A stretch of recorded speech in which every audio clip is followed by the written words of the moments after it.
Talk about your guys' team and how you got together. But first, I think we just all have to tip our hats or give a nod to Ronnie. Just Ronnie in general for being, again, the best rat we've ever seen, maybe in all of Apex. Ronnie, where'd you get your skills from? I don't know. Like one of my homies always tells me about some rat spots every week, and I don't know how he finds them, but he finds them. He tells me about them. Like, okay, I can use these to my advantage. Well, you put him to work.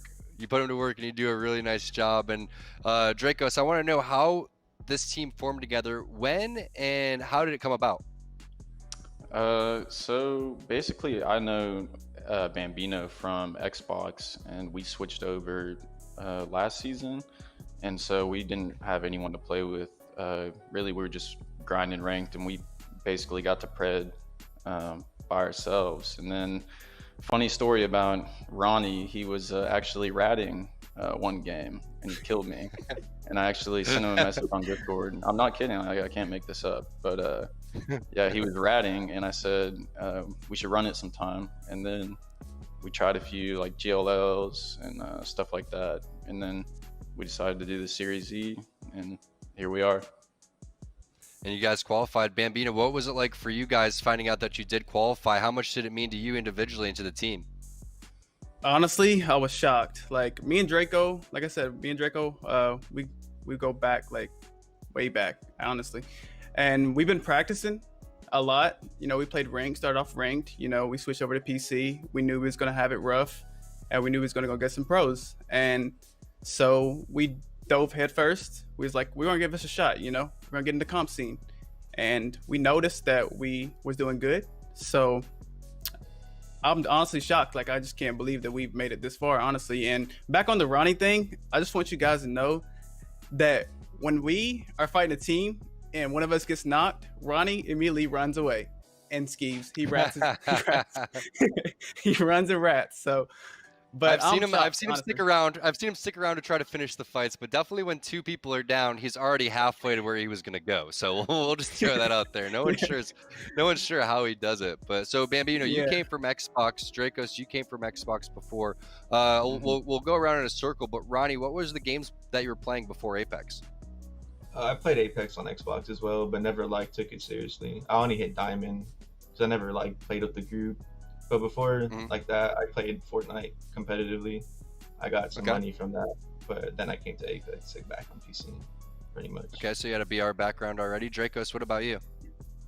You know, I got my Xbox back in college with a lot of my friends. We really got into Halo 5 Guardians, and I got champion on that game on Xbox. And then Apex came out, and I was playing that for the majority of my time, and then I switched to PC.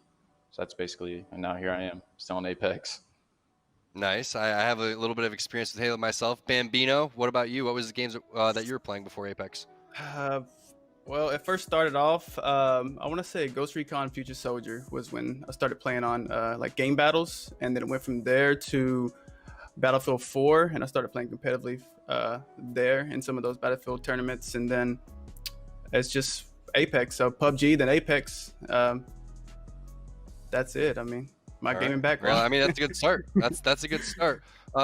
Ronnie, let's talk a little bit about your play style individually and the team's play style. For people that are new to watching Series E or seeing your team, what character, what legend do you play, and what is your team's play style? How does your individual play style fit into that? I play Wraith, and our play style, we basically play Edge, because we're not really a team that pushes in. We're like passive aggressive mainly, because that's what we learned. If we try to take a spot for ourselves in the early game, we just end up getting third partied or just losing right off the bat. So we usually just play passive aggressive, take third parties, and we'll take a 3v3 and we'll probably win it majority of the time. But we got to make sure it's a safe fight before we take it. Favorite gun combo, Ronnie? What do you rock on the battlefield? Probably Prowler and Mastiff. Probably Mastiff. I got respect for it. Dracos, what about you? I've really been liking the Hemlock like everyone else. Okay. Mastiff always in tournaments. Prowler triple take. 301 Mastiff is a sleeper. Really good. That's about it. And Volt sometimes. Sounds like you're using a lot of different ones. I respect it. Bambino, what's your style?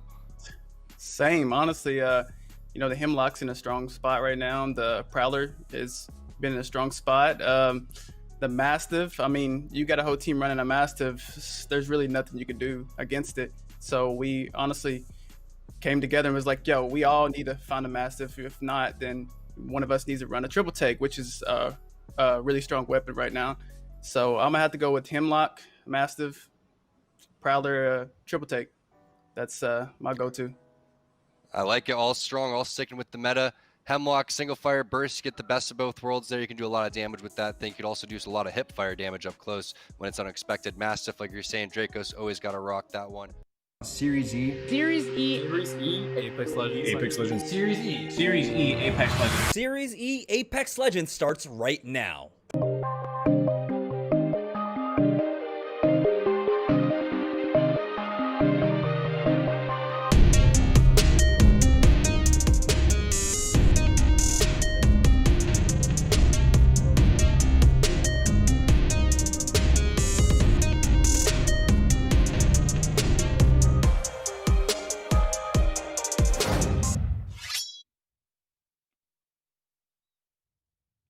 All right, welcome everybody to Series E. This is week 3, and of course it's open day because it is Tuesday. I'm Jamerson, joined by T Squared, and we're about to break down 8 games of action, and it's open day, so anything can really happen today, Tom.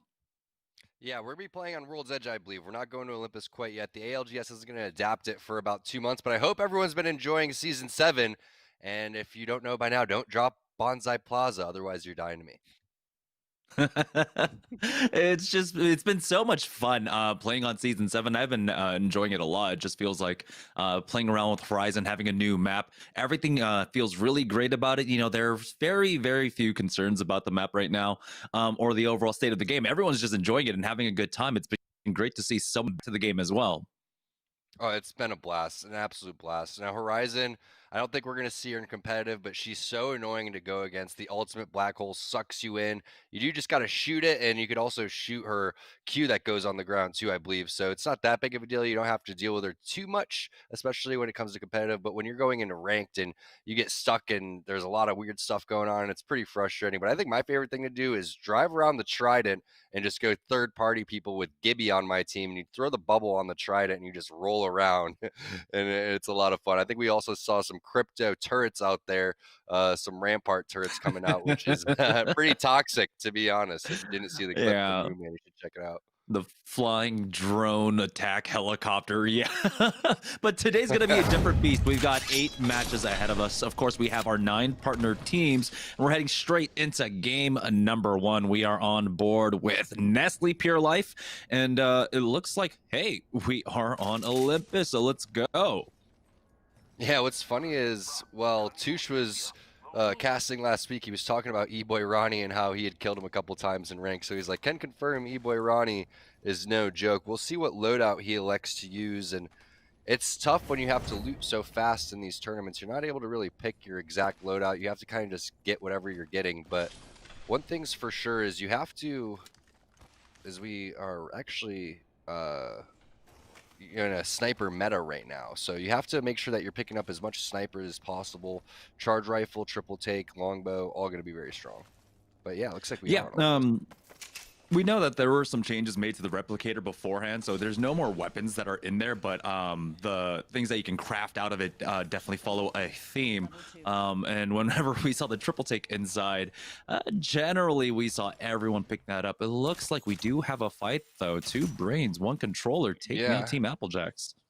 So, JK, we are on Olympus. There's a Trident right there. So, had no idea that we were actually going to be playing that. We're the first, I think, tournament series to adapt the new map in there. So ALGS isn't going to be picking this up for quite some time. I don't think they're going to adapt this coming up in the tournament on the 21st. But this is an awesome opportunity for these teams to get scrim experience on the new map. Now, one thing's for sure, we're going to have to go on over to where Tech 2 Brains 1 Controller was to find out where they landed, because I believe they dropped Solar Array, which is just north of Bonsai. And then you're going to have Team Pop Tarts over here. Looks like they're looting up pretty nicely, so they're going to be able to get any type of stuff that they want. You're going to have Koala filling in. And I believe he's taking, I want to say Farmer Lucas's spot, if I'm not mistaken. But they're getting into a nice fight over towards Bonsai, which is my favorite spot.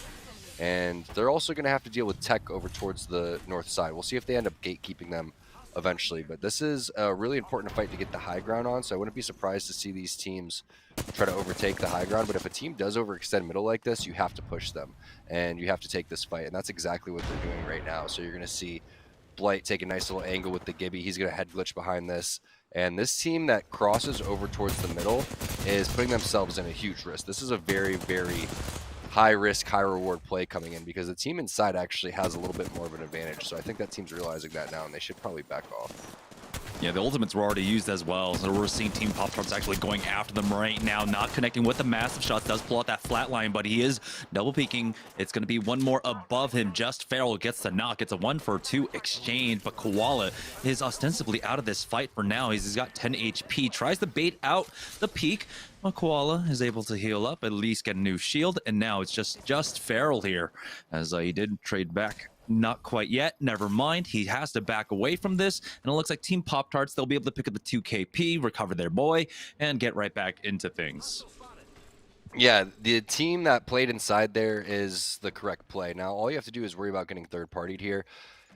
You don't even have to really worry about fighting this last player. Yeah, it's nice KP and stuff like that, but it's time to rotate. You even have time to craft here. You could, I'm not sure what's in crafting today, but yesterday it was batteries and medkits. So you could sit there in the storm now that the storm has changed a little bit and you're not taking as much damage. There's going to be teams, at least smart teams, that are going to elect to craft inside the zone and just get extremely looted and then decide what they want to do. But we're taking a look at Team Rockstar right now. Crummy with a little bit of a name change over there. You can see all these guys with a name change. It looks like Aves is going to be coming in with the fill instead of Rakanishu, which means that Pickett is going to bust out Horizon. Crummy's going to switch on over to Gibby, and they're going to run a Wraithless composition. So trying out some new stuff here as we look on over to what Team Intel's doing. They're running their normal team composition over here and had an opportunity to go against these guys last night in a late game. The campers, freaking campers, these guys.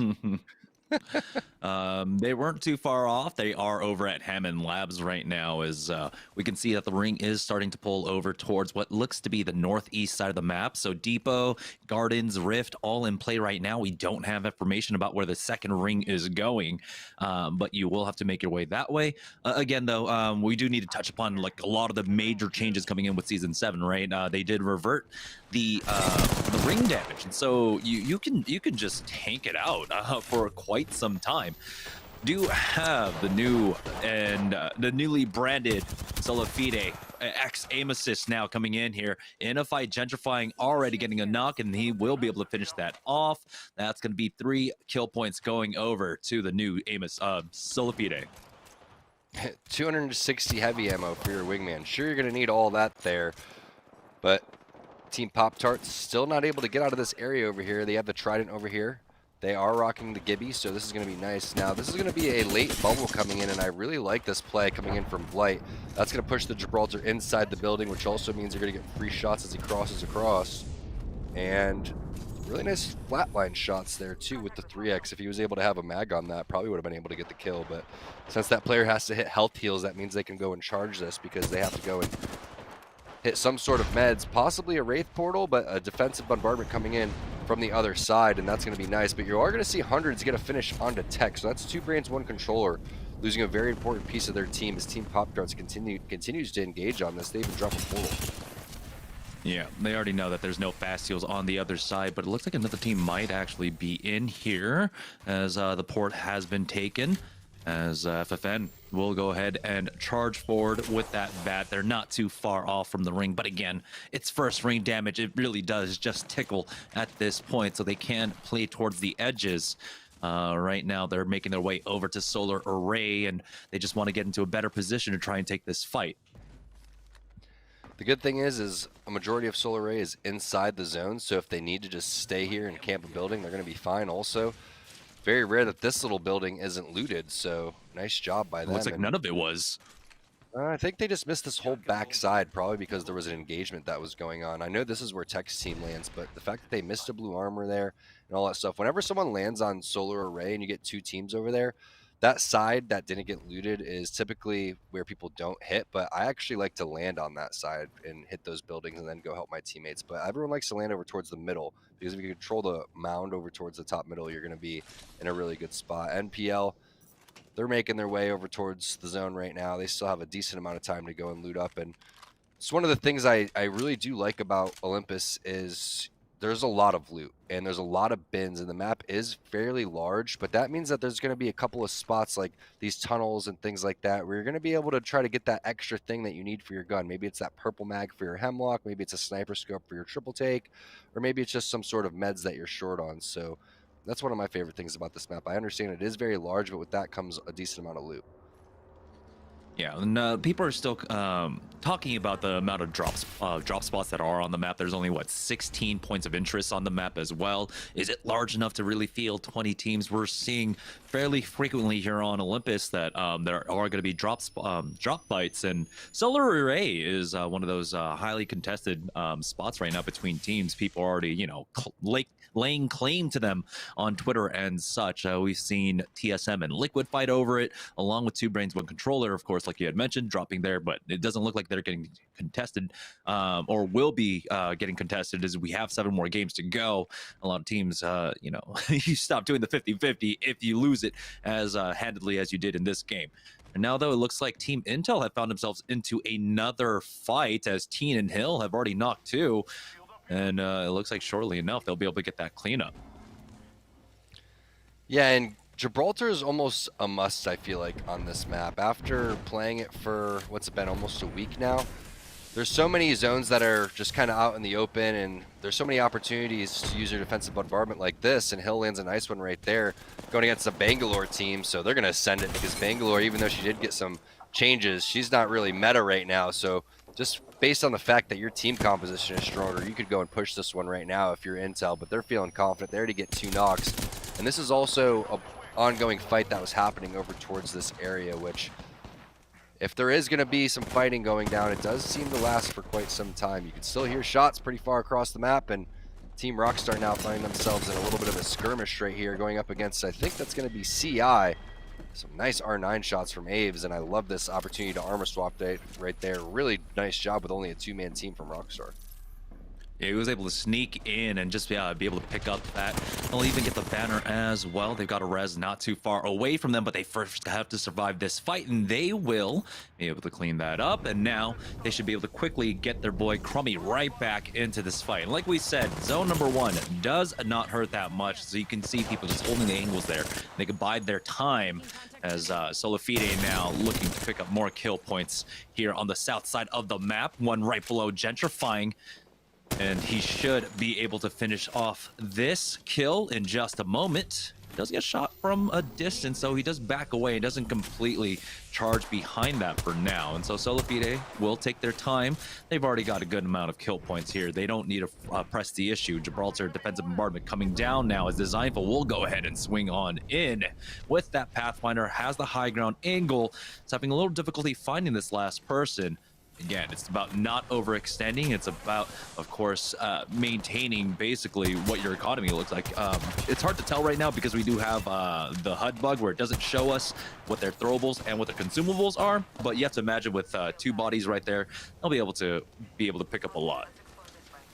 Yeah, not only that, is this is the ongoing fight that was happening, I believe, with Team Intel too. So I think they were able to get a couple of wipes on that squad, if not the full wipe. So nice job by Solifide coming in and cleaning that up. We were talking about how it isn't just an ongoing fight. You think you're the 3rd party, you think that you're the 4th party. Sometimes there's even a 5th party that shows up, and sometimes the whole game just ends up fighting around one spot. But taking a look over what NPL's doing, and I actually haven't been over to this side of the map that much, so it's going to be fun to see exactly how teams like to play this one.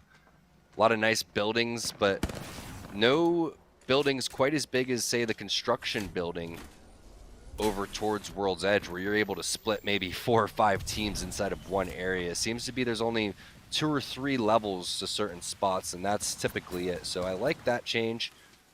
That also means that Watson is not going to be nearly as strong, so we're probably going to be seeing a lot of Gibraltar, Bloodhound, Wraith combinations going forward. Maybe you'll bust out the Pathfinder. If you do have a really nice Pathfinder on your team, that makes sense because you can go and send that, but you're not going to really need to set up as much inside of buildings anymore. So it's going to be fun to see what happens when you go and switch from a map like World's Edge over to Olympus, because I feel like finally, for the first time, we're going to start to see actual compositions changing between the map. One's crossing. FFN try to set up for that zip, but Solafide is right here, dropping right on down. Blight does find one with that master Blight. bubble fighting, doing a really good job so far, is chasing after this What did the Pathfinder. rest of Pop-Tarts Barely do? does not get it. I'm not entirely well. First off, FFN Blight was just got dumping. melted. Okay, but Blight literally almost 3v1 that entire team. I don't think the rest of his team did damage right there. So everyone's got to look at what angles they took. Yeah, Pathfinder, he got ripped completely, but if I'm Blight right there, I get one knock. I take another guy down to, what, 20 HP, and then I'm still fighting the last guy. That's insane bubble work there coming in from Blight. Really impressive individually, even though they lose that team fight.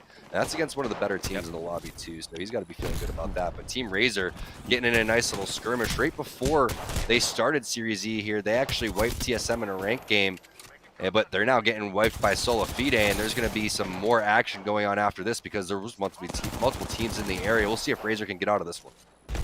It was a third party by Razor, and they started it off with a really great thermite, but they weren't able to finish this off now, and everything has turned around up against them. It's just Hakulo up for his team here. The zone will start closing, and the opportunity to try and recover his team is starting to dwindle away. He still has 70 seconds or so left on Zera. Tricky, but it looks like he's just going to go ahead and back away from this. He can try to come back and loop back for the stuff later if he can maybe pick up a trident, but there we go. 2 of Razor now down now, and it looks like he's completely giving up on this, and he will just try and rat it out for the rest of this game. Looks like Nestle Pure Life have found themselves in a small engagement as well here on the north side of the map, as they're trying to gatekeep a team coming in from over at Energy Depot.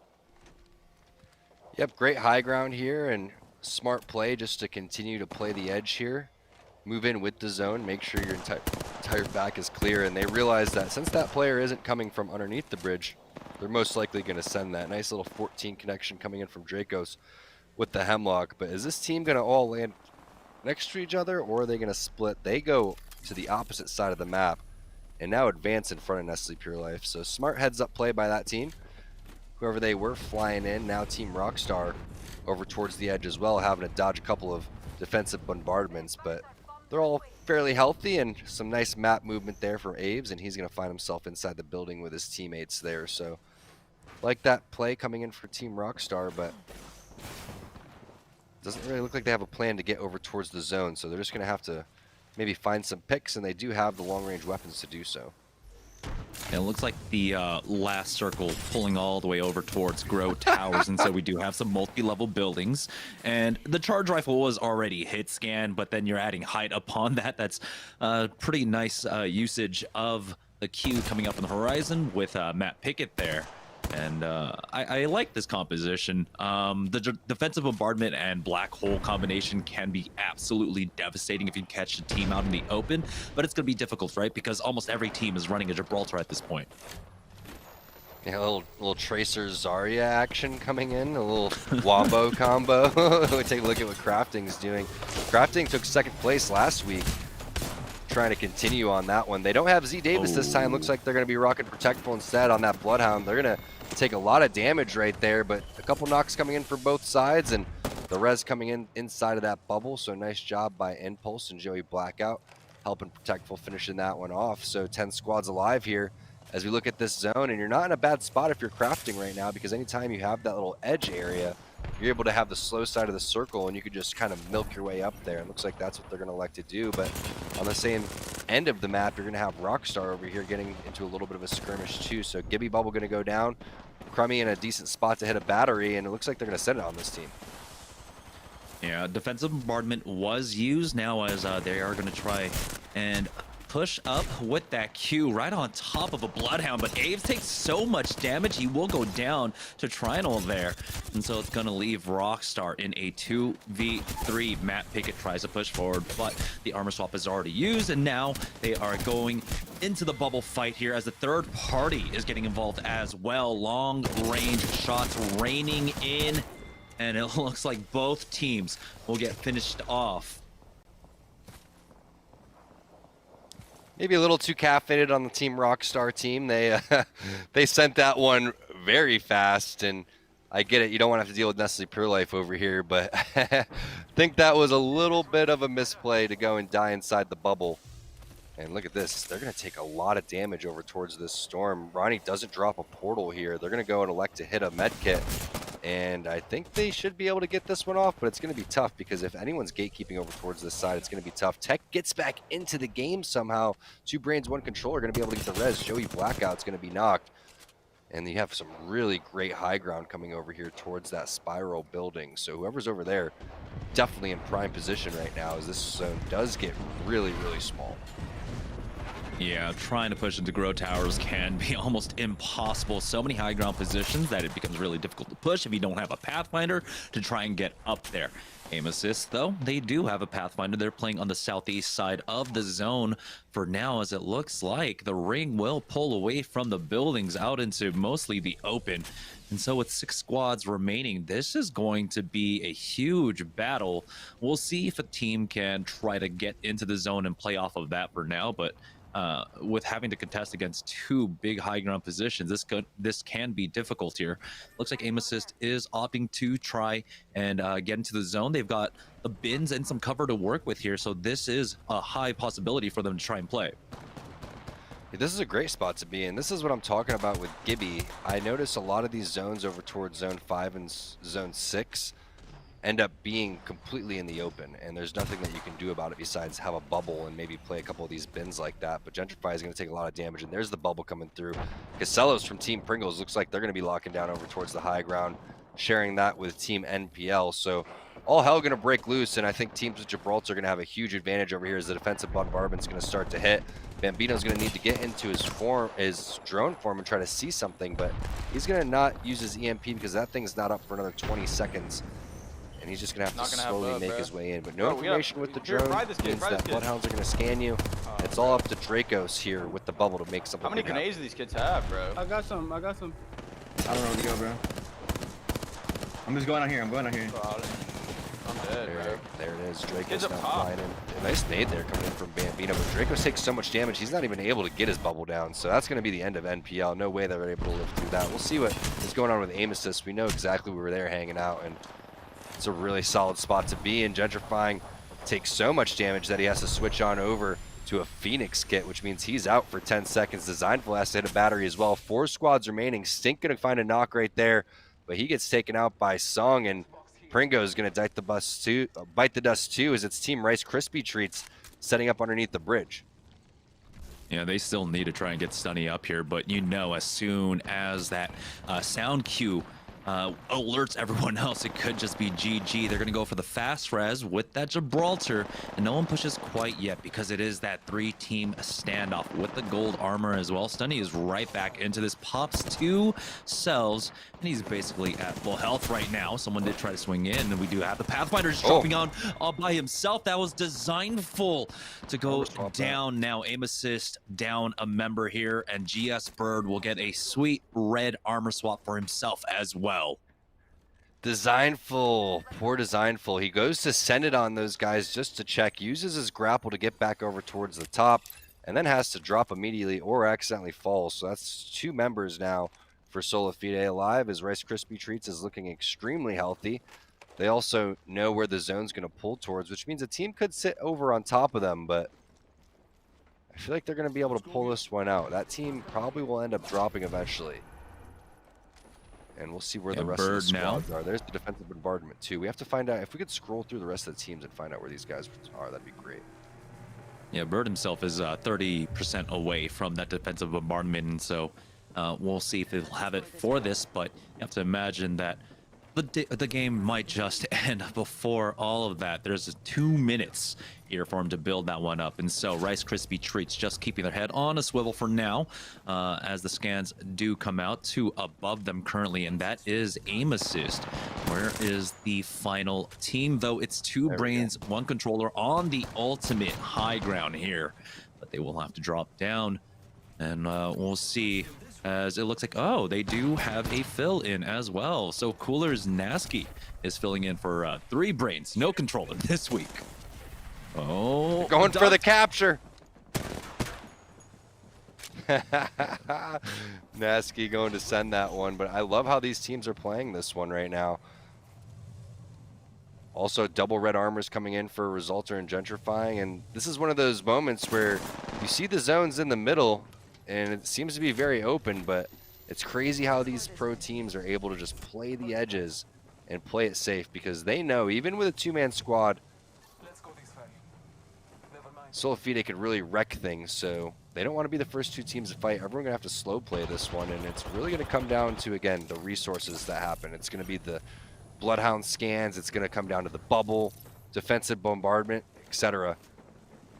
So really it comes down to Bird, in my opinion. The Wraiths are going to play important in terms of heading in their Q form and trying to live as long as possible, but it really comes down to Gibraltar to lay a good bubble and make sure they're landing some good massive shots.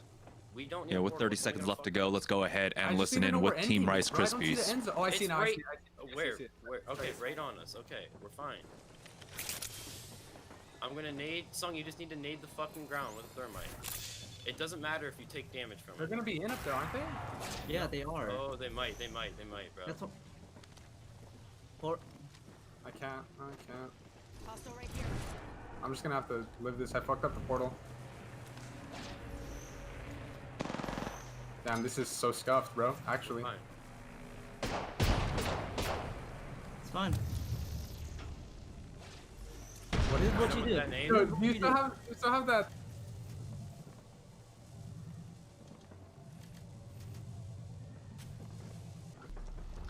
All right, we're back, and it looks like the zone just closes right here, and so honestly, everything just fizzles. If Bird uses his defensive bombardment, of course, a bubble just comes down, and so there'll be nothing coming of it. At this point, it's about who can grief harder, who can drop down, do the critical damage to try and get the knocks here, as we do have the final teams coming in. It's going to be Bowser drop down first from 3 brains, no controller. Aim assist has died, and it looks like 3 brains, no controller were able to finish it all off. All right, that zone was buns. Can we get that zone removed out of the game? 3 teams stacked on one atop of one another. I don't think it gets any more boring than that. Let's fight it out. Let's see. We know Snipedown had a tweet about this. These are the zones. Get them out of the game. Just get them out of the game. No one wants to see that. We want to see an actual fight happen instead of just a mosh pit inside of a bubble where it's the same color of the zone. Get it out of here. Next game. Get it out of here. Nice job, 3 brains, 0 controllers, whatever you're going by today. Get that zone out of the game. I'm sorry. Yeah, it's very reminiscent to how early Kings Canyon would ultimately end up playing out, right? Where you would have about 4 teams just hopping into the last ring and then having a heal off at sometimes, especially with the revert of basically the ring damage. But that's going to be 3 brains, no controller, taking game number 1. Aim assist, though, they did ultimately end up in 3rd, and we know that they had a lot of KP under their belt as well. We're going to find out what the results were after game number 1 when we take after we take a short break. When we get back, it'll be game number 2 of Series E. Don't go anywhere, guys. We'll be right back.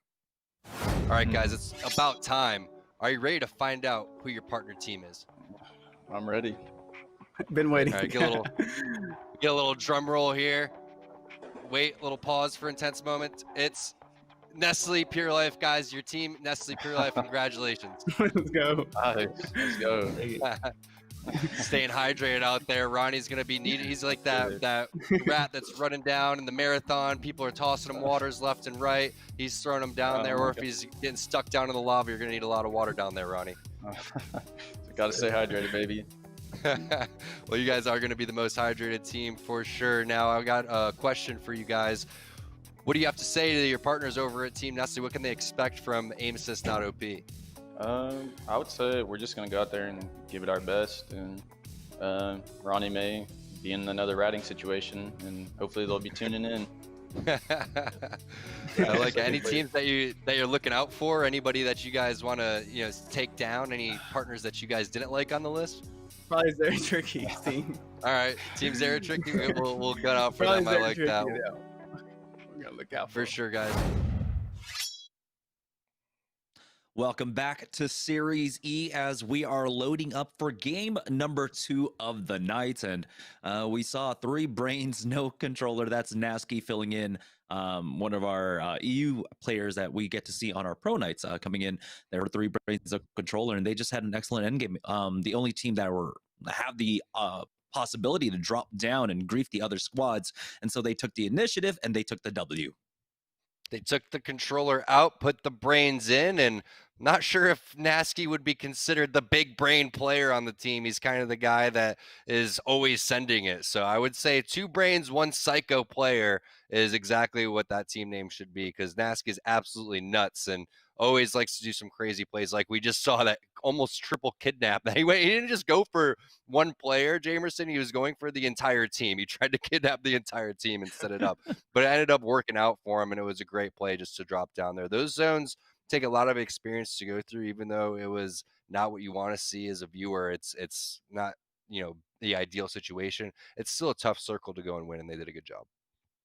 Yeah, and so let's see exactly how many points that they were able to pick up after game number 1. Taking a look at our early leaderboard, 3 brains, no controller, currently sitting in first place with 22 points. But like I said, Aim Assist got into a lot of early fights. Take a look at that. They're only 1 point down, even though they ended up coming in 3rd, I believe, finishing it out in 3rd in that lobby. And so they picked up a lot of KP.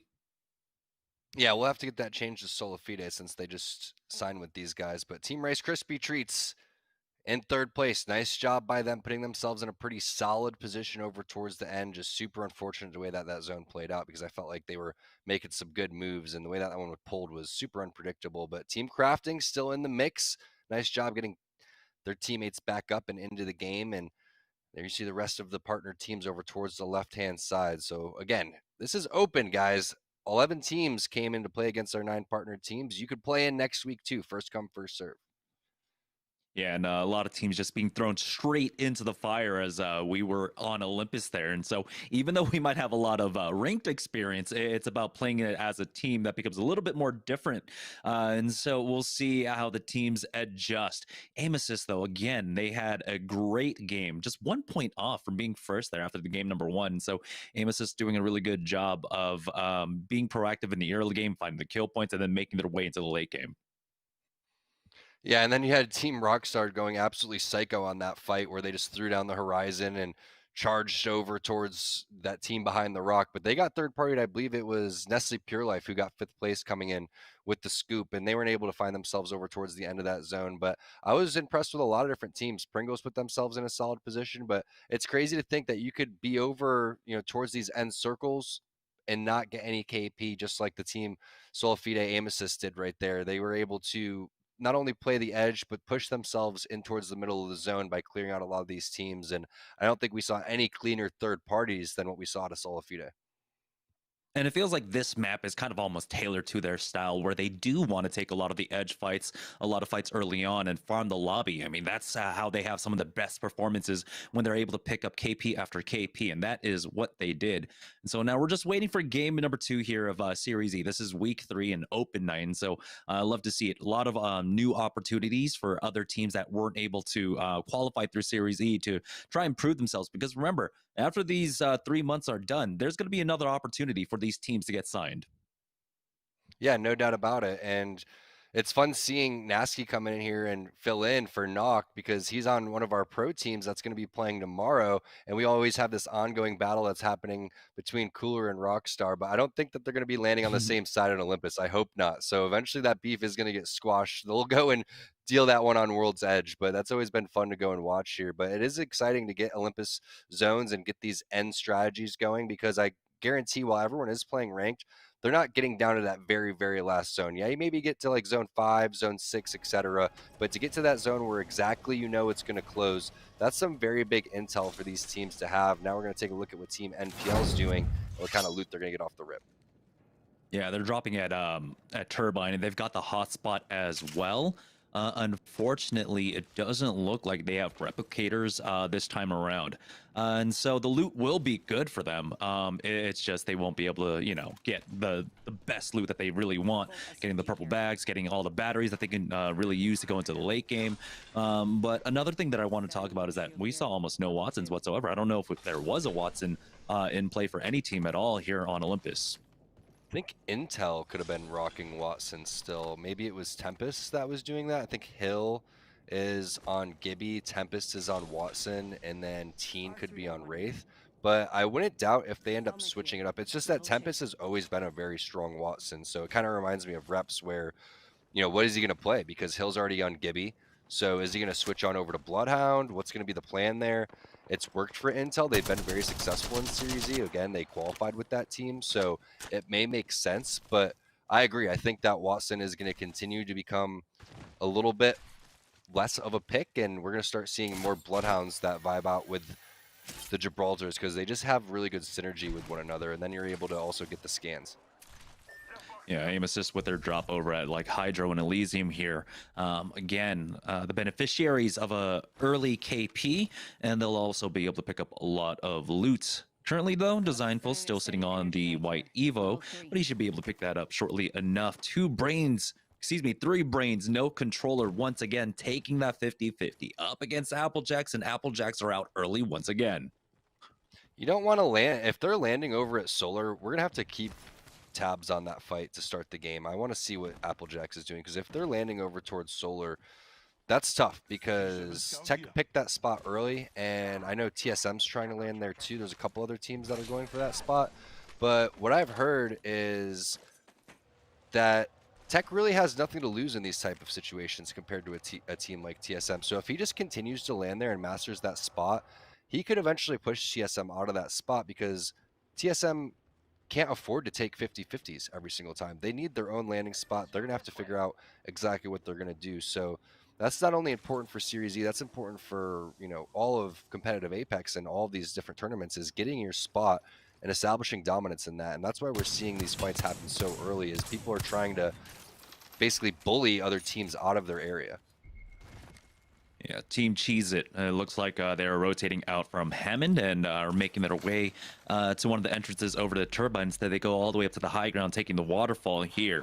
Gold Wingman on 1, as we are on board with Team Pringles, who do give us that ring information. So it looks like it's going to pull down over towards Grow once again, but may go further south than that. And we have a minor change in composition here, as Casellos was originally playing, I think, Gibraltar, and then Stink was on Pathfinder. So they switched it up here and are trying something a little bit different, but still keeping the composition that they're going with, and had an opportunity to talk to those guys last week in the interview. They seem to be very positive, and a team that's going to continue to grow here in Series E. As we take a look at what's going on with Crummy. Pickett still on that horizon, but a Volt is not the ideal gun in that situation, and that's what I'm talking about, the snipers here playing such a big role on Olympus, and Pickett trying to put those to use instead of nothing more annoying than that. He's not even charging that triple take up. He's just letting it rip with a purple mag, and he's going to go and send this one possibly off the map, but nope, he's just trying to hit a long-range Kobe. If he hits this one, that's 5 gifted. Okay. I was a little worried there because I thought, that the end of his Q might actually send him off the map like you worried about as well. But, Matt Pickett, even though the Prowler was put into the care package, he still has the triple take to work with. And so he has not been nerfed quite yet right now, as Rockstar now are making the rotation back through Turbine here. 2 minutes and 50 seconds, the ring is closing, but they aren't under too much pressure to get out right now. Nope, we already know that Nestle Pure Life is already most likely rotated and made their move, and now you just see Team Rockstar trying to pick up some scraps on the way, but most likely not going to be able to find anything. Maybe some ammo for a gun or a scope that was unwanted, like that hollow there for your scout, which no one wants to have. But there's a nice little alt excel for Crummy, and he's going to take that one. So we'll see. I really like landing on the edge on this map, and I like that Elysium is a good spot for Solafide to take, but we're looking at a fight here, and I'm curious which team this is going to be that they're going up against. They've already gotten a knock as Cromie finds one. Swamp Biome goes down. Aves here on the front line gets a really good spray down. Matt Pickett will be able to find one more knock, and it's the final member here with the Mirage Special just to go down. Think you could fool Pickett on which Mirage is which? He was the one that invented that character, so it's not going to happen. 3 kills going on over to him, but it's N3 Esports stuck in a super tough spot going against another one of our open teams. Bobby Diego, 25, going to get the knock too, and N3 Esports busting out more Mirages than Watsons. Jamerson, don't think I'd ever see that in Series E, but it's happening. It's the new, no, it's not. As both Mirage teams already out here. One-shot killers actually running that lifeline, which can be kind of useful here, especially when you have to traverse really open ground. It's Team Pop-Tarts who found themselves in a fight at the edge of Orbital Cannon. Pop-Tarts' Blight has gone down, but he'll be rezzed right back up very shortly here. It's FFN doing a good job of holding this door for now, but this building can be difficult to hold just because there's so many windows. Punch him in there. They will survive. Oh my gosh. He's just gonna go for it. Wow. They still need ballsy to get play. Blight up, and it looks like they will be able to do it for now. And playing on the southeast side of the map here with a lot of it already cleared, it looks like they do feel fairly safe. The bubble will go down, give them the fast heal so they can just reset really quickly. He just hit that with no fear of any snipers looking to third party that one. If you have a charge rifle, triple take, anything, you're just foaming at the mouth waiting for those opportunities to re-knock that guy and send it. But Pop-Tarts going and winning that fight cleanly and being blessed with a lot of loot because of that. They're going to be able to hit this scan again to Jamerson, so they're going to find out where round 3 is going, and they could play a lot of different options here. They could play middle of the zone because they're going to be one of the only teams that get this instant scan. And we know that teams most likely don't know exactly where these zones are going quite yet. Again, only, ooh, nice shot there from Amaze. A little quick scope action. Is going to have to back off. There's a defensive bombardment coming in just to hold him off as Amaze did get knocked. That one's going to be by Pickett. So triple take on triple take action, but a nice bubble coming through here. You do see a decent amount of damage coming through, which means they're stunned. Also Strictly with a great grenade, but the bubble dissipates and the defensive bombardment's going to land a little bit. So Rockstar going to get blessed with 3 more kills right there, and they're mopping up the lobby.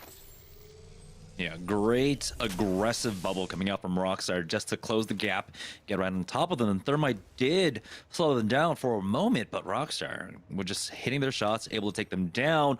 Oh boy, Nasky just taking out Celafide on his own. That is gentrifying and just going down. As a result, it gets finished off. Nasky, that's the 1v3. I'm sure his teammates were there to help, but he'll take credit for those kills any day of the week. Nice job there by 3 Brains, 0 Controllers as Nasky starting to vibe out in this lobby too and picking up a lot of kills. We know how deadly the EU teams were last week. Nasky trying to impose his will here with Bowser and Tech. Tech over there on the Pathfinder too. So I really like this team composition. Again, you can replace Pathfinder with a couple of different options, but I really feel like Gibraltar and Wraith are the keys right now to Olympus. So you can decide exactly what we want to do after that. Probably Bloodhound would be the best fit there, but Bloodhound Path seem to be the best fits with this composition. Again, not seeing many Watsons. Curious to see if Intel is going to stay on that one, but Team Tracker on your right-hand side. If you have 3 whites, then that means that your team is fully stacked and alive. If you're grayed out like Team Razor, it means that your team has dropped so far. 11 squads remaining. Yeah, 11 squads remaining, and it's going to continue to pull down to the south here. And so we're seeing teams starting to maneuver their way on over currently, as we did also get the ring information. If we could swap back on over to the team that was able to pick up that survey beacon for us, that would be awesome to see. But it's just 2 Brains, 1 Controller just patrolling on the outside here.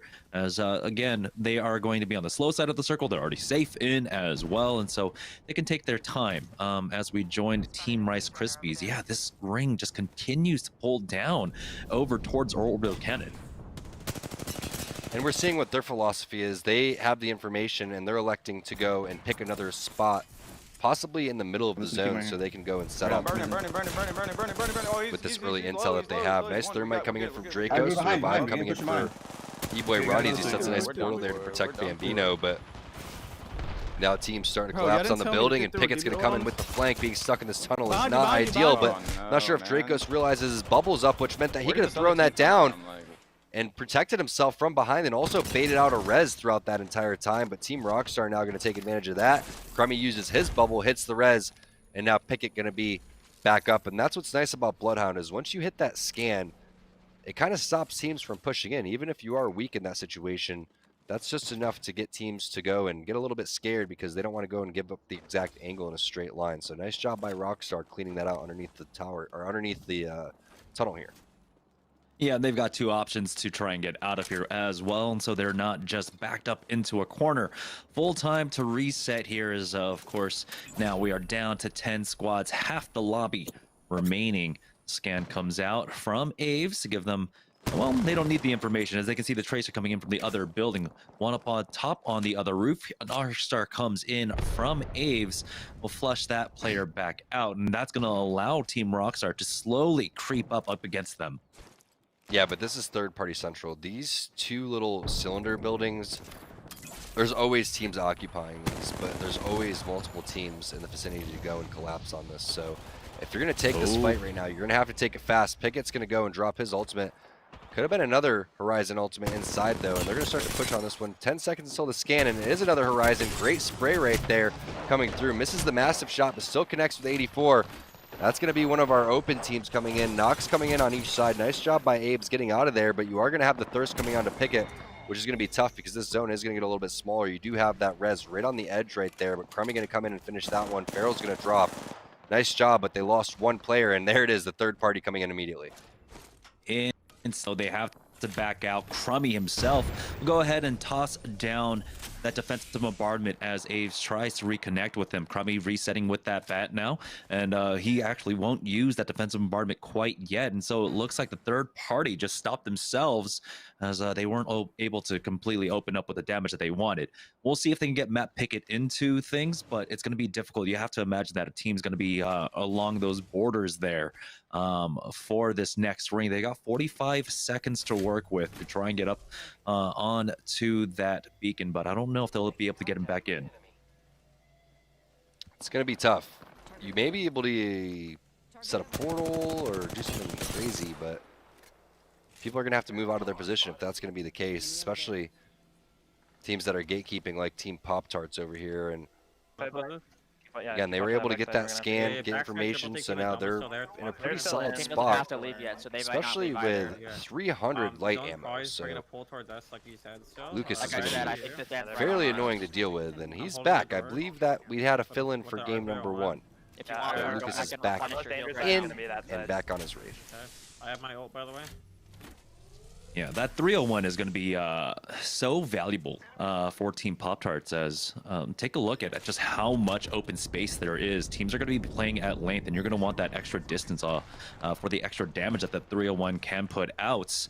Right now, though, it's Team Vouch making the rotation now, moving through the northern side of the map. They even were able to pick up a scan for us as well. It's Team Rice Krispies just to the west of this fight, as a defensive bombardment was used. Team Rice Krispies. Oh boy, Sung is gonna get just melted down now, and now it's gonna be a 2v3 as things are looking dire.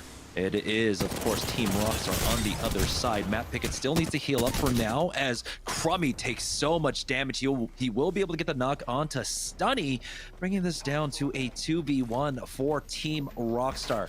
Matt Pickett was able to heal up. He still needs to heal his armor, but it's all up to GS Bird for Team Rice Krispies. In a 1v2, he goes for a wide peek, and he will fall. Team Rockstar survive. And now they just need to get Crummy back into things, and we'll see if they can completely reset. So confirmation Tempest is staying on Watson. So the only Watson, tried and true. I'm shot in the back. I'm being shot in the back. Crazy how the meta has shifted where you almost needed Watson every single time. Right. Now teams really starting to find their own meta and figure out what they want to do. But here goes a fight inside the building. Team's already going to get knocked. This is going to be nasty. It's going to be 3 brains, 0 controller with the mop. I love that thermite onto the door. I love the Arc Stars coming in too. Very clean fight. They even had their bubble up so they could go and continue to loot and have secure area for the next 10 seconds. looking strong, Jamerson. They had a great game previously, and now they're picking it back up here in game number 2. Yeah, they've picked up a lot of kills as well. We'll see exactly how much they end up with. 6 squads left here as the ring continues to just pull down over here to Orbital Cannon. Let's go ahead and listen in on Team Pop-Tarts. We're down to the final 6 squads. I mean, if they Zoom are, in on the map. They are. They They're in. in. They're in. If you zoom in on the map, you can see that they're in. They will be playing door the entire time. They will not move. We have this whole building too, so if we're getting too hard pressure, we only play building. It's not a big deal. Tax team is back there. Looking to rotate. Are they rotating towards us, or are they gonna swing towards the wall and fight for wall? They're swinging northwest side. Yep, so that was Team Pop-Tarts here, as it looks like there's plenty of room on this map for teams to really play around currently, but it's Rockstar. Pop-Tart, excuse me. We're gonna wait real quickly for the observer to It's of course Rockstarts. discover the new tool. Yeah. Oh, here comes the Trident coming in. We have no idea what's going on because we don't have any banners to tell who's fighting right now. And so it'd be great if we could go back into first person. Thank you, as Team Vouch we see here on the northern side right now. This guy's name is Noogie. Forward here. Give him one, as he is going to try and get his team into a forward position. It's Info to go down first for his squad now. It's a huge scramble here on the northwest side. Team Rockstar have gone down, and it looks like Team Vouch themselves might just fall as well, as Trinal is taking so much damage. He gets a swap onto a red Evo shield here, but they've lost Info during that, and now we're down to 5 squads here. Like the play coming in for Vouch. Tough team to take down, but super nice defensive bombardment to go and finish Info. I love the armor swap coming in for Trinal too, but they haven't been able to hit any health beds, which means that Nasky smells blood. 7 kills for him. Only doing it with the 2-man squad as Bowser dropped a little bit earlier. We'll see what happens with 4 squads left. They're going to have plenty of resources, about 4 or 5 armor swaps over in this corner. Team Pringles putting themselves in a nice position with 3 players remaining. We'll have to scroll through and find out where the other 2 teams are. Yeah, so everyone else is full squads except for 3 Brains, no controller right now. Pringles, they'll playing on the north side of the map. They do have, of course, the mobility. They'll have the port up 400s if they need to get in, but they should be able to walk this in with Stink on that Gibraltar to just throw down the bubble for themselves if they need it here. Team Pringles setting up nice wide angle spots, one out. The triple take shots, just connecting and poking away at that armor. Yeah, everyone's going to wait till the circle moves before doing anything, and really the only person that can do anything is Stink because he has the Gibraltar shield to use, and he also has a triple take, so it's his job to kind of ruin things for the other teams. As you see, as soon as his armor shield is down, he's going to back off, and the other Gibraltar across the map is doing a great job doing the same exact thing that Stink was doing, just trying to open up with some initial damage, and that's why these scouts, triple takes, etc. are just so important, because you could really mess up teams' rotations. And now Casellas going to have to try to use his little tree in front of him to do something, but it doesn't look like he has any cells or anything to go and make it work. But while that was happening, his teammates just ripped players up towards the top, so must be nice for Team Pop-Tarts. Yeah, Pop-Tarts bringing it down to 3 squads, 3 Brains, 1 controller, no controller, still in this, but it looks like Pop-Tarts are looking to finish this one off. They've got the high ground. The nades are connecting as well. The Thermite is ticking away on Flesh. Now Blight will hop down. Hops down to his own Thermite though, and instead just goes ahead and throws down the bubble because the defensive bombardment is being used here. He's going to full heal before he just rejoins with his team. They got to be careful not to just give up this game for now. Oh no, FFN has gone down. Nasky finds another knock as well. They do enough though, as it looks like there's still 2 up currently, so it's going to be a 2v2. Will 3 Brains, no controller, able to win back to back? We'll see. Blight with a nice angle there, but the Thirst, it was finished on to FFN. That's going to be armor swap for Tech, and Nasky and them will be able to get the med kits off, and I can't believe they're just allowing them to do that right now. They've got the high ground, and they feel like they'll be able to just win by holding the high ground, as they do have to climb up here due to 3 Brains, no controller. Tech can try to swing on up, And he's got another 20 seconds for another swing to come in. We'll see what Nasky can do if he can join the fight as well. This is going to be the difficult thing here. It's all going to come down to Tech being able to swing in and create an opening for Nasky to try and join the fight. What a fun zone. So much better than the last one. 2 teams, 2-on-2, duking it out. Doesn't get much better than this if you're an Apex fan. I love the way both of these teams are playing this one. You can't do anything unless you go and send this one together, and that's exactly what they do. They're going to swing it up with the Mastiffs. Nasty gets the first knock onto Lucas. Blay answers back. Can he win this fight over inside the bubble? It looks like Nasky's going to take that one. He's your kill leader. And 2 brains, 1 controller, 3 brains, 0 controller. They're going to win this one, and they're definitely going to take first overall when we go look at the overall standings. Great ending to that game. Yeah, and what a great job by Tech swinging in with that Pathfinder and just drawing all the attention away from Nasky, allowing him to do all the damage that he could. But most importantly, of course, just drawing attention away from him. And it looked like in that scramble, they had a difficult time on the other side of trying to take him out. Tech survived for so long in that 1v2 as Nasky finally got involved. But like you said, with 3 brains, no controller, taking 2 back-to-back dubs, along with picking up a lot of KP. We saw their names on the kill feed a lot there. This is going to be a very good job for them. We'll see exactly what the leaderboards look like, but we're going to take a short break. When we get back, it'll be game number 3 of Series E.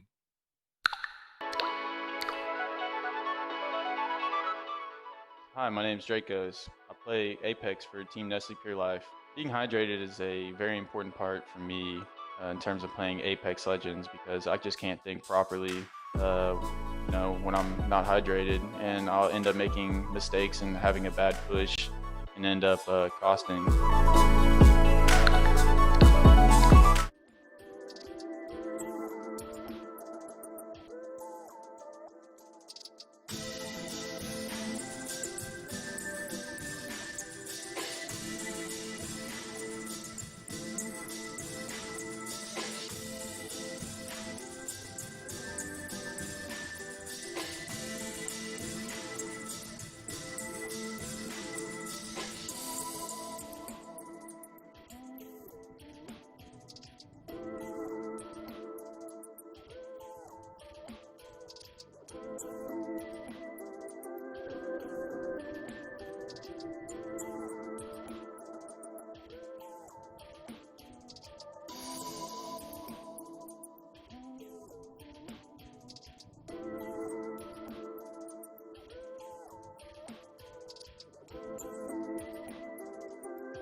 Welcome back, guys, to Series E. It is Nestle Pure Life Week, but currently it's 3 brains, no controller, just running the lobby currently. 2 back-to-back dubs, a lot of kill points behind it as well. Tom, what's working out so well for this team right now?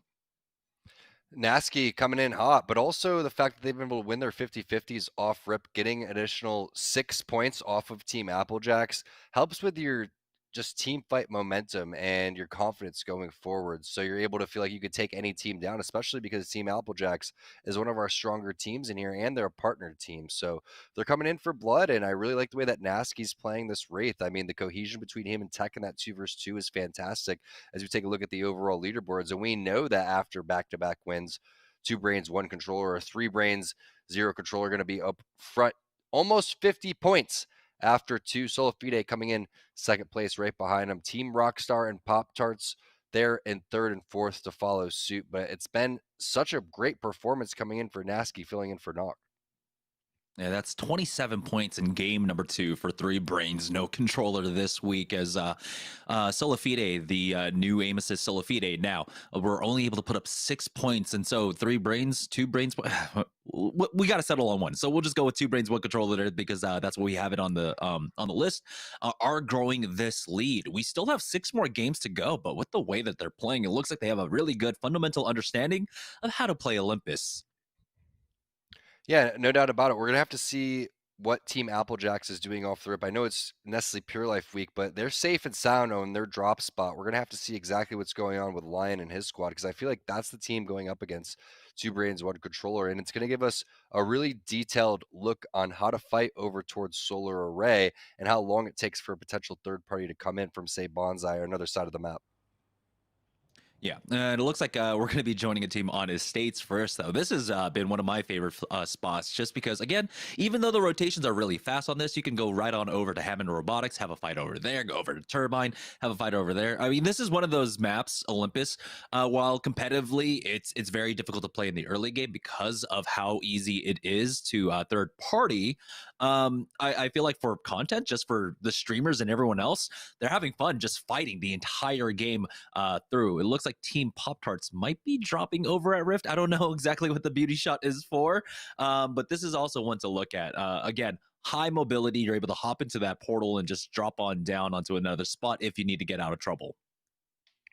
Yeah, and Blade's been playing fantastic on that Gibraltar, but what would you do if you sign a lease over towards Autumn Estates and next thing you know, there's like 2 or 3 teams dropping over there, there's gunfire everywhere, your house just gets infiltrated and there's guns laying all over the ground. Does not sound like a good place to live over towards Autumn Estates, just a complete bloodbath. Yeah, as we join Team Pop Tarts right now, who we've been seeing going down here to the south side of the map, and don't know if they'll get contested here off of Bonsai, but you know, we see typically teams can split this. Either you can split the buildings, 1 for each side, or the top and bottom.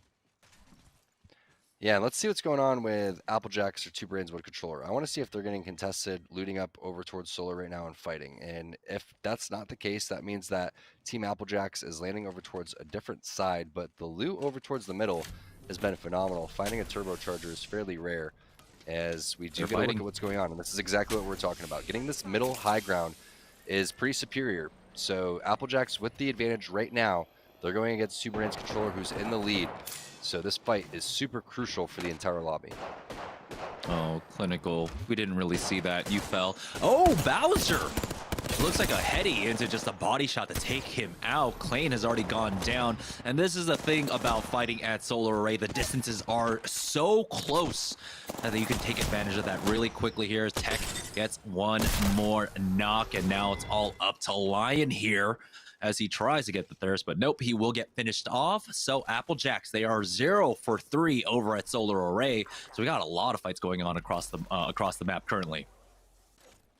Yeah, and when you land on that middle side or on the other side too, you're going to be getting a lot of sniper rifles. The other team gets a lot of automatic weapons. That's just how the loot goes. So now we're starting to see which side seems to reign superior. Not only that, which team is playing it a little bit better than the other, and unfortunate for Team Applejacks that they are going to suffer a lot this week after losing 3 in a row. So again, that's a big storyline. If they just continue to contest that over and over again, it's going to be probably 2 Brains, 1 Controller taking a lot of points from Team Applejacks. But Team Pringles now, see what they have. We have the Scout R9 combination, not too bad. Free KP, looks like they found a couple of players that are weak and are going to drop down. That player just hits him with the oopsie daisy and it's a Mirage. So no wonder he's crouching in there with his teammates. It's not a teammate, it's multiple Mirages. Look at that. Nice job by Baxter getting the knock. But doesn't matter, he was the last player alive, and free KP, finding some free KP on their own. Yeah, Pharaoh currently sitting on 3. He is the kill leader right now, as it looks like the ring does pull all the way up to the north, as Dox is still in on the 2nd ring as well. And so we'll look at Dox, we'll look at Power Grid, and possibly even Carrier for an end zone circle. Right now, though, on board with Vouch, as we had that beauty shot of Rift earlier. It looks like they themselves are in a fight. There's a full 3-man squad underneath 2 of them right now, as Noogie tries to get the shots off with that sniper. Doesn't quite connect, but you know, this team is just kind of stuck underneath. It's going to be difficult if they want to try and exit to make it over to the port. Team Nestle Pure Life, though, finding themselves in a fight as NPL's Dracos has already gotten the knock onto Kaj, and they want to continue. This was the squad that was up at Dox, and now it's the 3rd party coming in. Feral has gone down, and so Free KP has lived up to their name here, and will go down to Team Nestle Pure Life in just a moment. Nice job by Nestle Pure Life with the 3rd party coming in and getting 2 out of the 3 players there. The question is will they camp the banners, or what will happen in that instance? But nice job by Vouch coming through with a clean team fight. We saw them as one of the teams that made it towards the end of last game, and now Noogie gonna get some of his loot. But nice job by Pringles hitting the scan and finding themselves in the 2nd zone already. How far into the middle will they elect to push is the question. A lot of teams already gatekeeping Intel in a pretty solid spot here with a decent setup on guns. You have Volt Mastiff coming in. I'm sure Teen's going to be rocking something fairly nice as well. But again, Watson only, so they're going to be playing inside of the building and playing this one safe. Yeah, this is one of those rings where it can pay off to play that Watson. You got buildings that are a bit more defensible than, you know, say a building over at like Estates, where it's difficult to get down a safe interception pylon. Generally, it just gets really clear here, but these buildings are much safer here.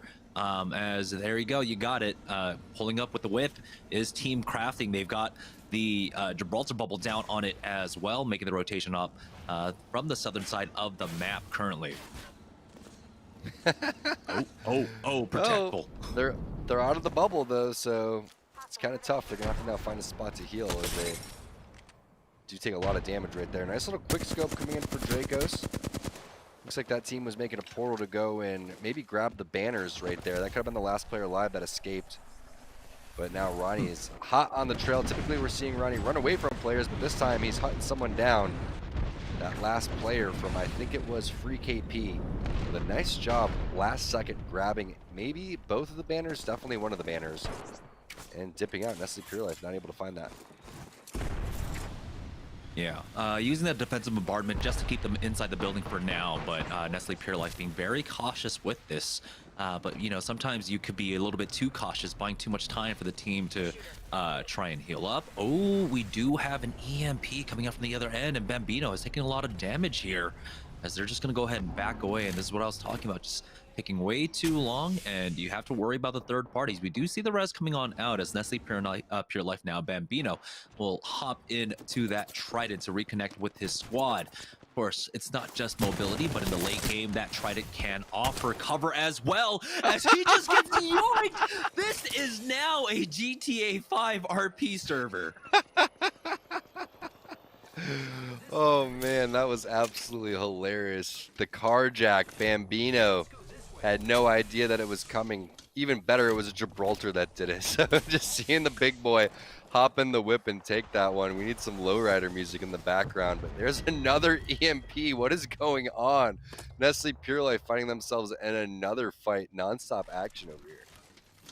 Yeah, it looks like a completely different squad. PTM's Mecha will fall here, and You know, he had just paid off the last payment on the Trident as well. It's so unfortunate to see. Hopefully it's insured, as right now Bambino getting up onto the high ground with that Pathfinder.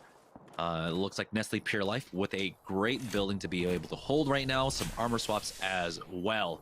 One thing we didn't talk about, of course, was the Evo armor changes. It does become much more difficult to try and get it up to that red Evo shield. And so a lot of teams are incentivized to fight early on, which is why we're seeing the triple purples currently on MPL. Halfway is E-Boy and Ronnie to getting that red Evo shield for himself. Big fan of those changes. I think you have to do like 1,000 overall damage or something close to that before you can get the red.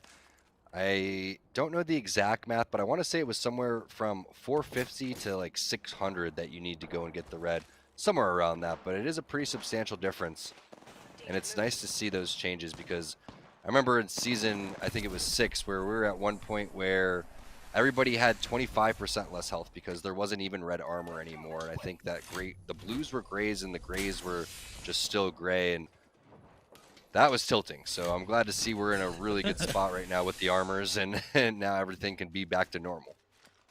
Yeah, we're not seeing everyone as well with just an Evo shield, right? That's what we were used to by the end of the season as well. At this point, it's becoming much more difficult. We're seeing people armor swap and having to leave their armor behind, and so they have to rework their way up to another red Evo and such. And so it becomes very important to be able to maintain your economy and your armors throughout this right now. We do have 14 squads remaining, 40 players left in this lobby, as we're just in round 2 currently, and so we haven't had any additional ring information. Nestle Pure Life have kind of been stuck here on the north side of the map, as a lot of teams are just trying to play that deep pocket for this zone. Yeah, Ronnie gonna hit an early Q so he can turn the corner, but we have a scan coming in for 2 brains, 1 controller, and a nice little spray there coming in for this great combination of guns. R9 with a purple mag and a wingman for Nasky. This is the ideal Wraith combination besides having a massive maybe instead of that wingman. But they're just playing around with this team inside the building, trying to get some angles, maybe dropping inside of a window so he could land some sort of spray. So he's just kind of poking around here, seeing what he can do, because Wraith and Pathfinder, even Gibraltar, I think this is why this combination is so strong, that any single one of these players or legends have some sort of escapability, right? Even though Gibraltar doesn't have escapability, he has the get out of free card with the bubble.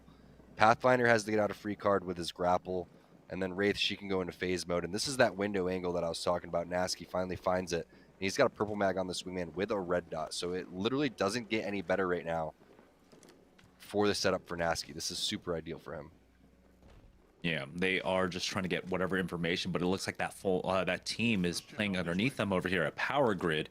They can't stick around for too long again. You just stick around one angle for too long, that is just inviting the third party. And so 2 brains, 1 control will just go ahead and back away and go back over to their own building for now, as there's plenty if they need to swap off to as well. You see the charge rifle in the hands of Tech currently, who is 230 damage away from being able to pick up that purple. Team Pringles, though, is one of the teams up here on the northern side of the map, currently playing over at Docks, still trying to get their purple Evo shields up. Stink is currently 191 damage away, and we're seeing this is what's happened because of the changes to the Evo shields. It's becoming harder and harder to farm up that purple right now. You'd imagine last season Pringles would have all purples at the very least currently. We're on board with Team Cheez-It, though, on the south side of the map as they're trying to make their way into Turbine here. They do have the defensive bombardment going down, keeping this team locked down as well. That was a great arm coming out from nades here, and Strictly will start it off. That's info going down for Team Vouch now as they want to just finish this one off. That's the instant thirst, and they'll be able to continue to chase after the rest of the squad. And that Evo is only a 40 difference, so let's see if Strictly elects to armor swap that one now, because that's a free purple that's on the ground. Instead, he's going to take some zone damage and not hit that one yet. Amaze doesn't hit the armor swap either, so they're electing to hit batteries. That, again, is a little bit of a missed opportunity coming in for Cheez-Its. We'll see if that comes back to bite him. Now that armor swap is going to be on the ground, and Amaze is going to zoom in with that 2x triple take. Everyone with a 2x on this team, apparently, and multiple sniper rifles, too. So there goes the scan. Nicely timed by the enemy Bloodhound. And you're not taking too much zone damage here. It is only zone 2, going into zone number 3, and it's just a little bit of a tickle. It's like a two-handed tickle instead of a one-handed tickle like you were talking about, Jamerson, before. But this team adds so much pressure that they have to lay down the portal. It's Team Rockstar, and I feel like they're going to get aggressive on this. Yeah, you see the port going out as well, and that's inside the zone. So if they pop it, they need to instantly take it here, and hopefully Rockstar won't be able to follow up on it as well. Chiza do lose a maze throughout this, but here comes the push. Now, as we have nades falling here, Matt Pickett will be able to pick that one up, and it's all strictly, but he is burning down to the zone. He goes in for one last melee punch. But Rockstar lose 2 in the process during that third party coming in quick on them now. And it's all up to Aves here as he will fall. It's going to be Team Vouch, who are the first ones. Remember, it was Info that got jumped on. And now they are the ones that ultimately went out in this fight, coming back in for a repeat showing. Nice job coming in with the third party for Vouch. Perfectly timed. 2 really great teams fighting it out right there. 2 of our partner teams, but they come in and kind of ruined the party there as Intel's going to get knocked by Blight on Team Pop-Tarts again. I'm just so impressed the way that Blight is playing today. Definitely my MVP for them on this squad, but we're looking at what Casellas is going to be able to do. For Team Pringles, they're going to be able to get this knock right there and finish. So not their kill, but they'll still take the loot on the ground while they can and try to advance towards the next spot. You can see all those Watson fences inside. That means that that's where Tempest is going to be located. And I believe that was a stick coming in through the window for Casellas. So nice job, good grenade. But gets ripped for a lot of his damage. So they're going to back off and play the low ground here. Doesn't seem like the worst spot to be, but if anyone goes and takes where they're pinging, that's where they're going to take a lot of damage from. So they're completely aware of this, and now they're going to have to figure out how they're going to get out of this situation. Yeah, importantly though, for Pringles, they were able to upgrade from those blue Evo shields, and now they are sitting on the purple. And so now it looks like after they have fully reset, they're going to go ahead and make that push onto the rest of Team Intel. We've got all the Watson traps set up, but it's a 2v3. Casellas getting melted here, and hundreds being dropped down. It's going to be Blight to pick that one up of all the teams here. And Hill, as they go for that door peek, everything is just going south for Team Pringles. Stink is left by himself, but it looks like Team RK Rice Krispies comes in to clean that one up, and Intel can breathe a sigh of relief currently as they're able to survive, and they've made it to the top 10. Super unfortunate for Pringles. That bubble has to go down on the door if you're going to push it like that. Also, someone's going to have to shoot the Watson fence that Tempest puts in so they can actually get inside the building, because there's another team that's waiting around. There's also scouts in the area. Sung's going to drop for Team Rice Krispie Treats, and Hill and Tempest locking it down. And now we're starting to see a little bit of that power of the Watson. We were saying how she's shifting out of the meta, but it's instances like that that really make her useful. And a nice job by Tempest and Hill coming through multiple 2v3s, picking up a couple of KP on the way. Yeah, we did lose the map for some reason, so it's difficult to call where this ring is going to be pulling down, but Intel are definitely happy to have been able to survive that scuffle, of course, losing Teen early on. And there we go. The ring does pull away to the west now, as a lot of the carrier is actually in, and we hadn't seen much of 2 Brains 1 Controller, but Nasky is picking up a lot of kills there off of the initial fight up against Applejacks early on. Joining on board with Team Razor, who have this low ground position. It is inside the ring, and so they don't want to make a push for the carrier quite yet, as they do have a lot of this ring to work with here. Team Razor always towards the top of our list. Haven't seen them pop off in the first 2 games. Is this going to be their opportunity here? One of our stronger team fighting teams in Series E. Doing a little bit of a cheeky play here. I like this play from Mercy. He's going to be able to find a little corner to stay in. Just trying something new, and he does find a nice little spot to go and get a little bit of a head glitch and kind of blend in with the map right here. So nice little rat spot coming in for Mercy, and just going to sit here and work with his teammates as we're seeing Pathfinder grapples all over the place. This thing's looking like a Chuck E. Cheese over here. Yeah, they're trying to push up for that crane position, and so they will be able to get it, but MPL gets lasered off that zip. Oh no, Dracos He's fallen, and he is the Gibraltar. Luckily for them, they have the port, and so E-Boy Ronnie gets him right up into safety. Hopefully no one spots him out there, and they'll be able to get him back into this right now. We are down to 8 squads, 20 players remaining here, so we know that Team Intel are down to a duo. They were never able to recover. We had another duo, I believe, in Team Vouch, and there it is. It was just a solo rat still remaining here. That was making up the discrepancy in players in the lobby as Nasky picks that one up with the PK. But you see the PK on the board now. You have to worry about that close bubble fight coming out for 2 brains, 1 controller. I feel like we've had E-Rat Ronnie, Ronnie the Rat. Now it's going to be Resmi Ronnie after the first couple games. He's going to put down a couple of good portals and save his boy there, but now we're taking a look at what Pop Tarts is going to do. Is Joey Blackout gets a knock on a Nestle Pure Life, 2 knocks on a Nestle Pure Life, and they're going to go and send this one over towards the bubble. That Gibraltar's got his quick boots on as Hacula finds a knock on a Stunny. Rice Krispie Treats, they were just a 2-man squad. Well, look at this angle coming in by Team Pop Tarts. They take the high ground and the God spot in this circle. I believe 2 brains, 1 controller are also out as well. Did not make it into the top 5, but they did have about 5 KP, maybe 6 KP under their belt at the very least. Team Pop Tarts playing on the ultimate high ground, and we know that Team Razor were playing right underneath them. As you can see, all those zip lines being set up, or that were set up earlier on, just below us. So they are playing that position for now. Neither team really having to push out. It was NPL who are able to survive up here on top of the crane. They still need to get Bambino up. As soon as Dracos hits this and the bubble comes down, no, it's just going to be the instant res coming out from E-Boy Ronnie, but Bambino gets finished off by Tempest. Probably would have been better just to wait for the bubble like you were saying, Jamerson. Instead, they get a little bit too antsy as the zone was closing. He wasn't able to keep his knockdown shield up because of the fact that he was getting rezzed. Also, the Gibraltar didn't body block in that instance, so a little bit of a misplay coming in for Team NPL, but a nice job by the rest of the teams at least being aware of the situation and kind of baiting them for that res. As now we're looking at the 2 teams that are in a really great spot. It's going to be Team Pop Tarts and Team Razor kind of splitting the, I guess you could say, overpass here, as they're just trying to hold out these teams, and they're probably going to be working together, not on purpose. That's just how it is, though, when you go and you split these levels, is these 2 teams are just going to focus on over towards the side, try to secure the top 2, and then deal with each other after that.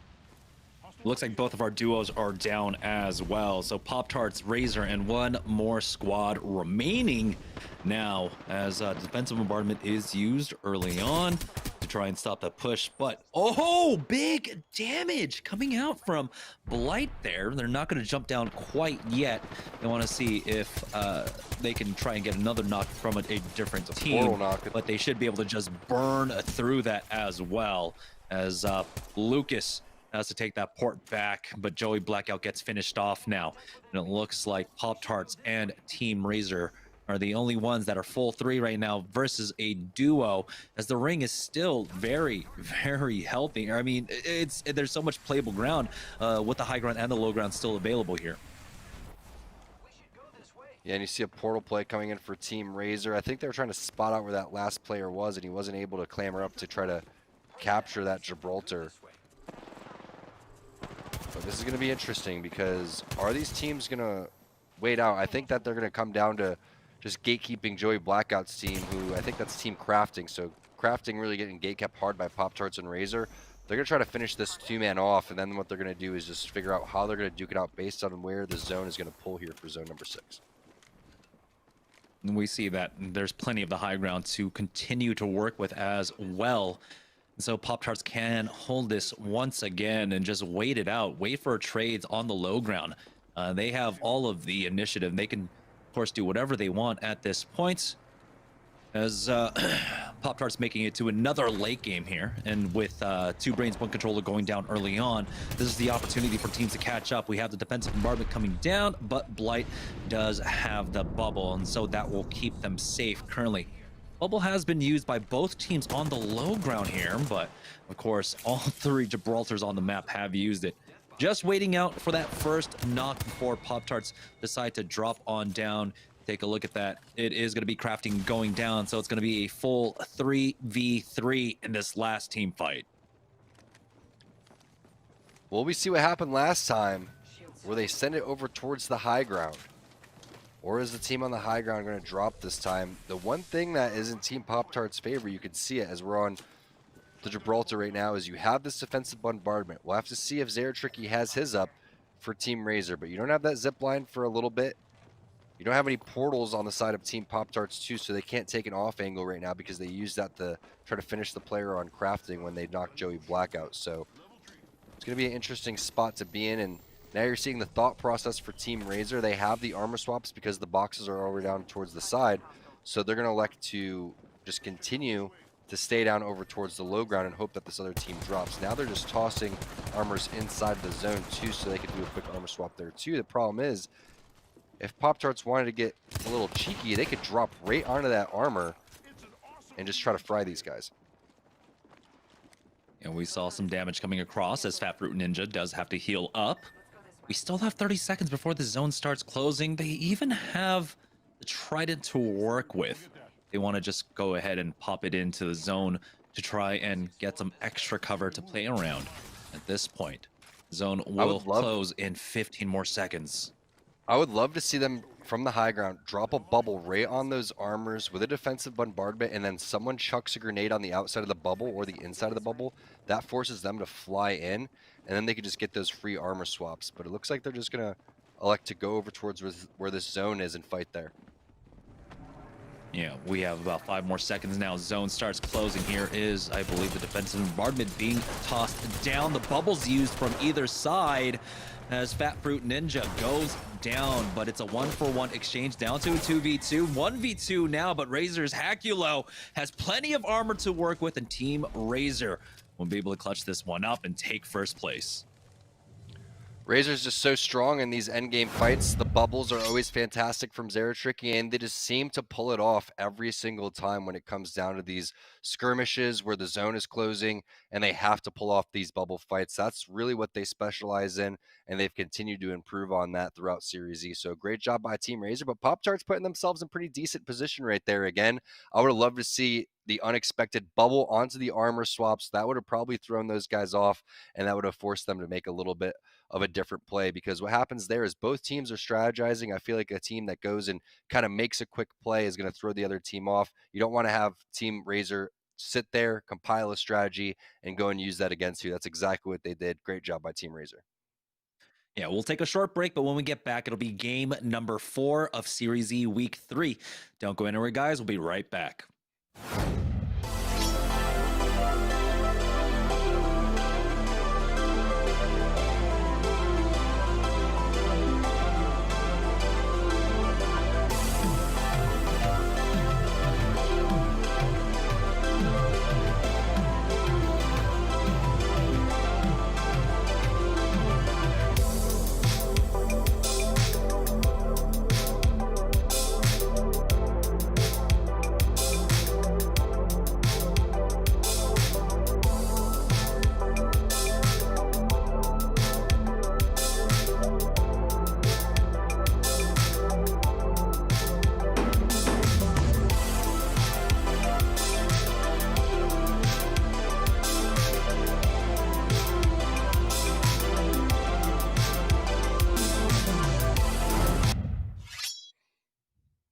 I said short break, and we are right back getting ready for game number 4, but I believe we will have the leaderboard up shortly.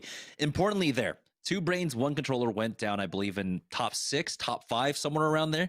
And so their early points will be cut into, their early lead should be cut into here for other teams. So we'll see how much they maintain their first place lead by, because we still know that they picked up KP along the way.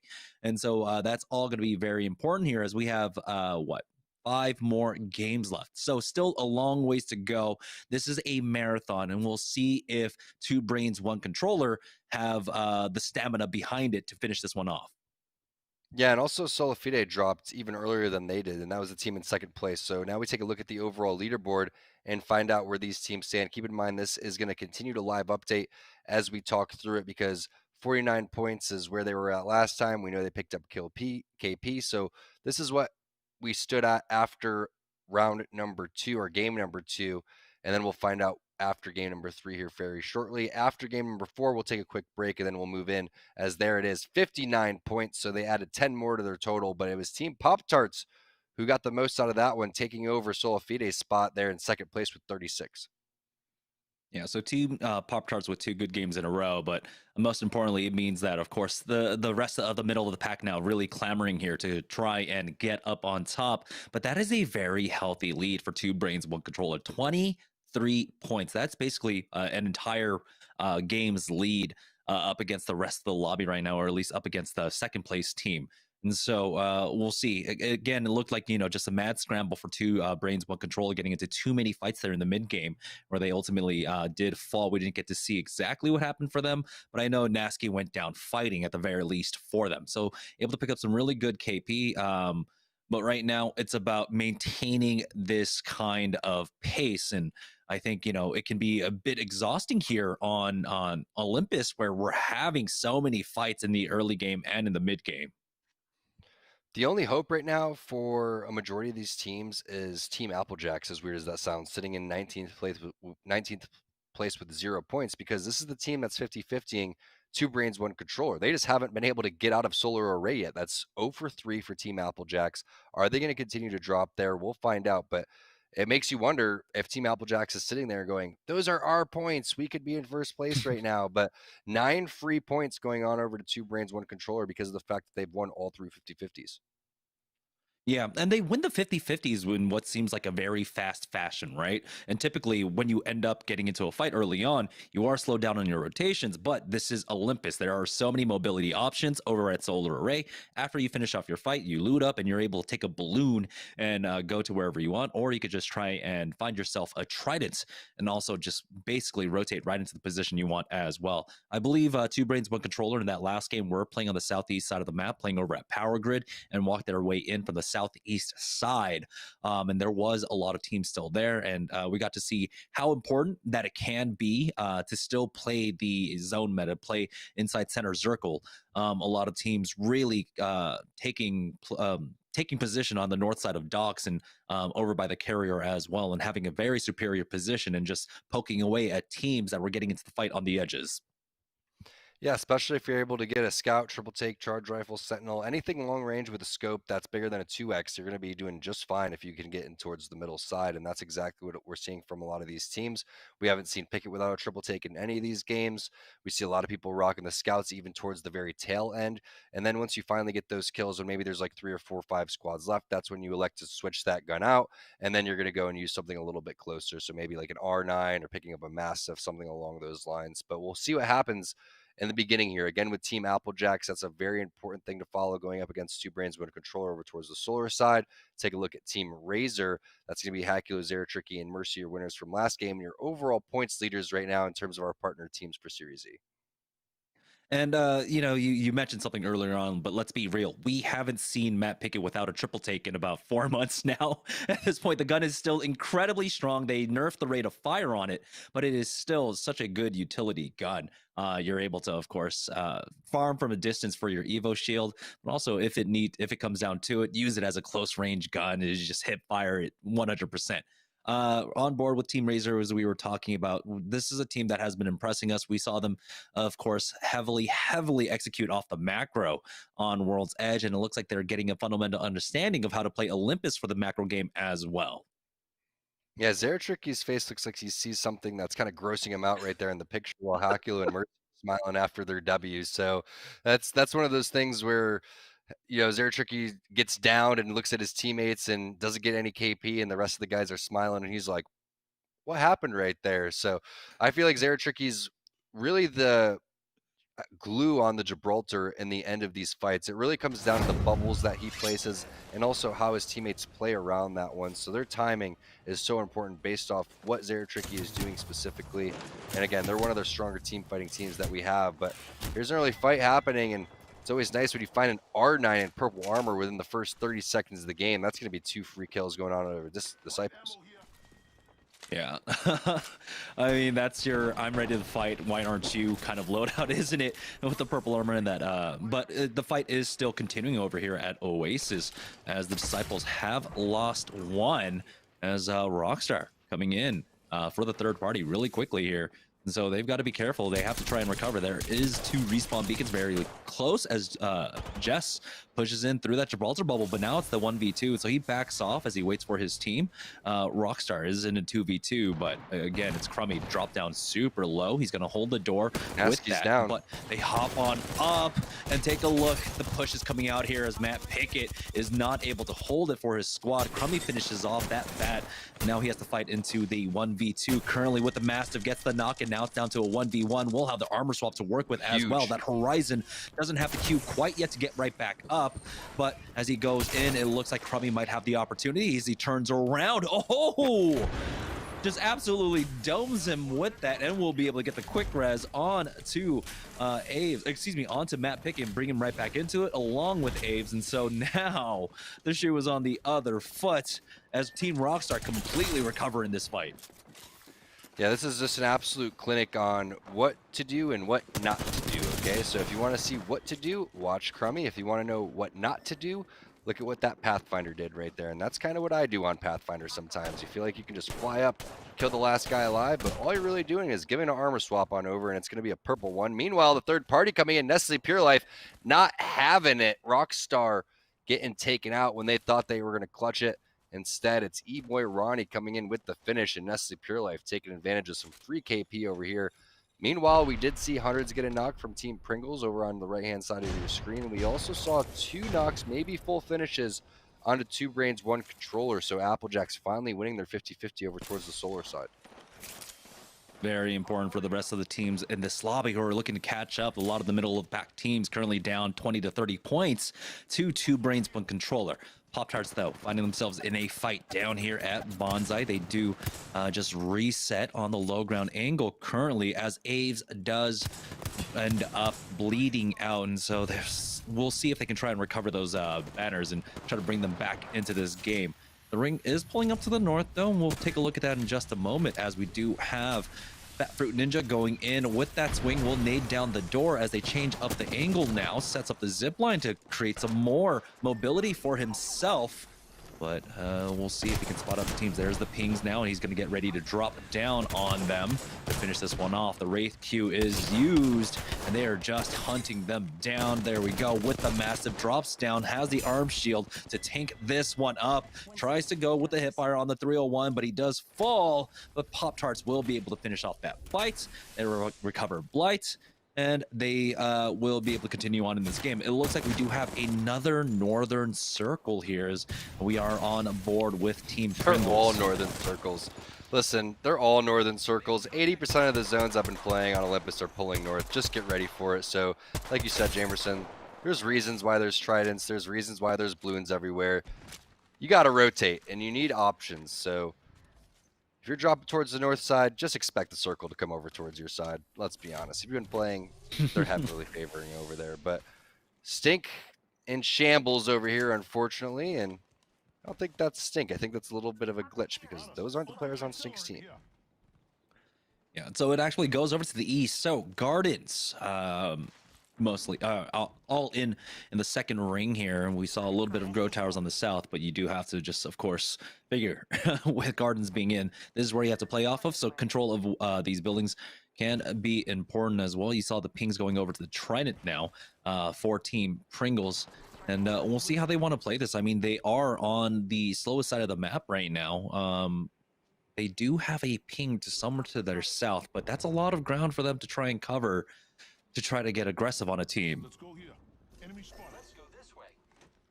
Yeah, no doubt about it. And Pringles, they've been playing well since Series Z, but still trying to adapt here on Olympus. And I feel like that's probably why they had a little bit of a team change here. We know they've been trying a lot of different things, but Casellas does get his purple Evo there, and that's why he's going to pop a cell. So this is a great sign as they're starting to get confident and collapsing on these angles while they're in a very powerful position with their backs being clear. So kind of on the hunt right now if you're Team Pringles, and you have a lot of map to work with. So we'll see which options they select. But Rice Krispie Treats, they're hitting a portal over here, and they're going to make their rotation as well because it looks like they're caught in a little bit of a tough spot. There goes the scan coming in.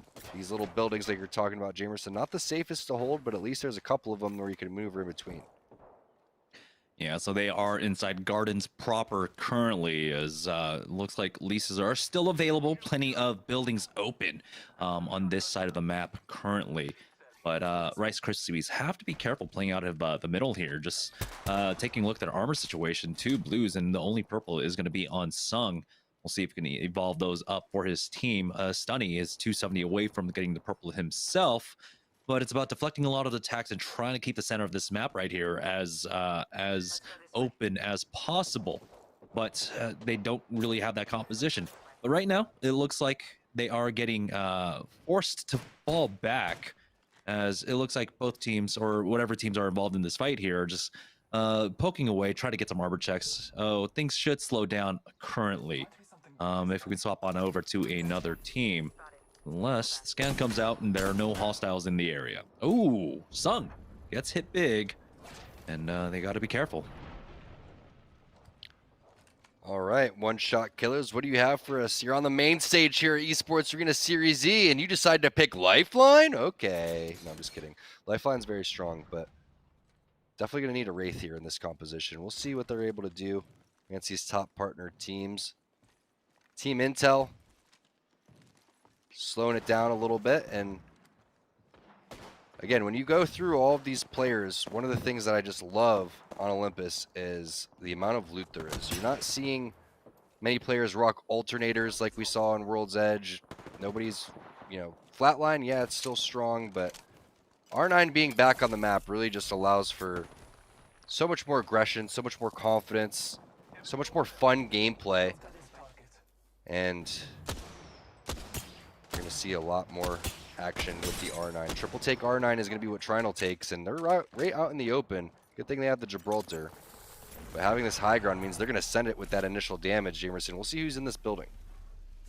Yeah, they've got the scans. They got the port coming out as well from Noogie. There's the first scan, as the team is just trying to create distance between them right now. But Noogie has cut down a lot of it as he drops down onto 1. Not able to connect with those shots quite yet. Defensive bombardment has come down, as it looks like they have been able to push into the building and using the window. Has a great angle, gets the knock, and it is Solafide on the other side of this fight. A lot of damage dropped down onto Designful as well. It's only up to Gentrifying here, as wow, we have never seen Amosys just get rolled over like that. And now we do have another team coming in. It's Nestle Pure Life coming in for the third party.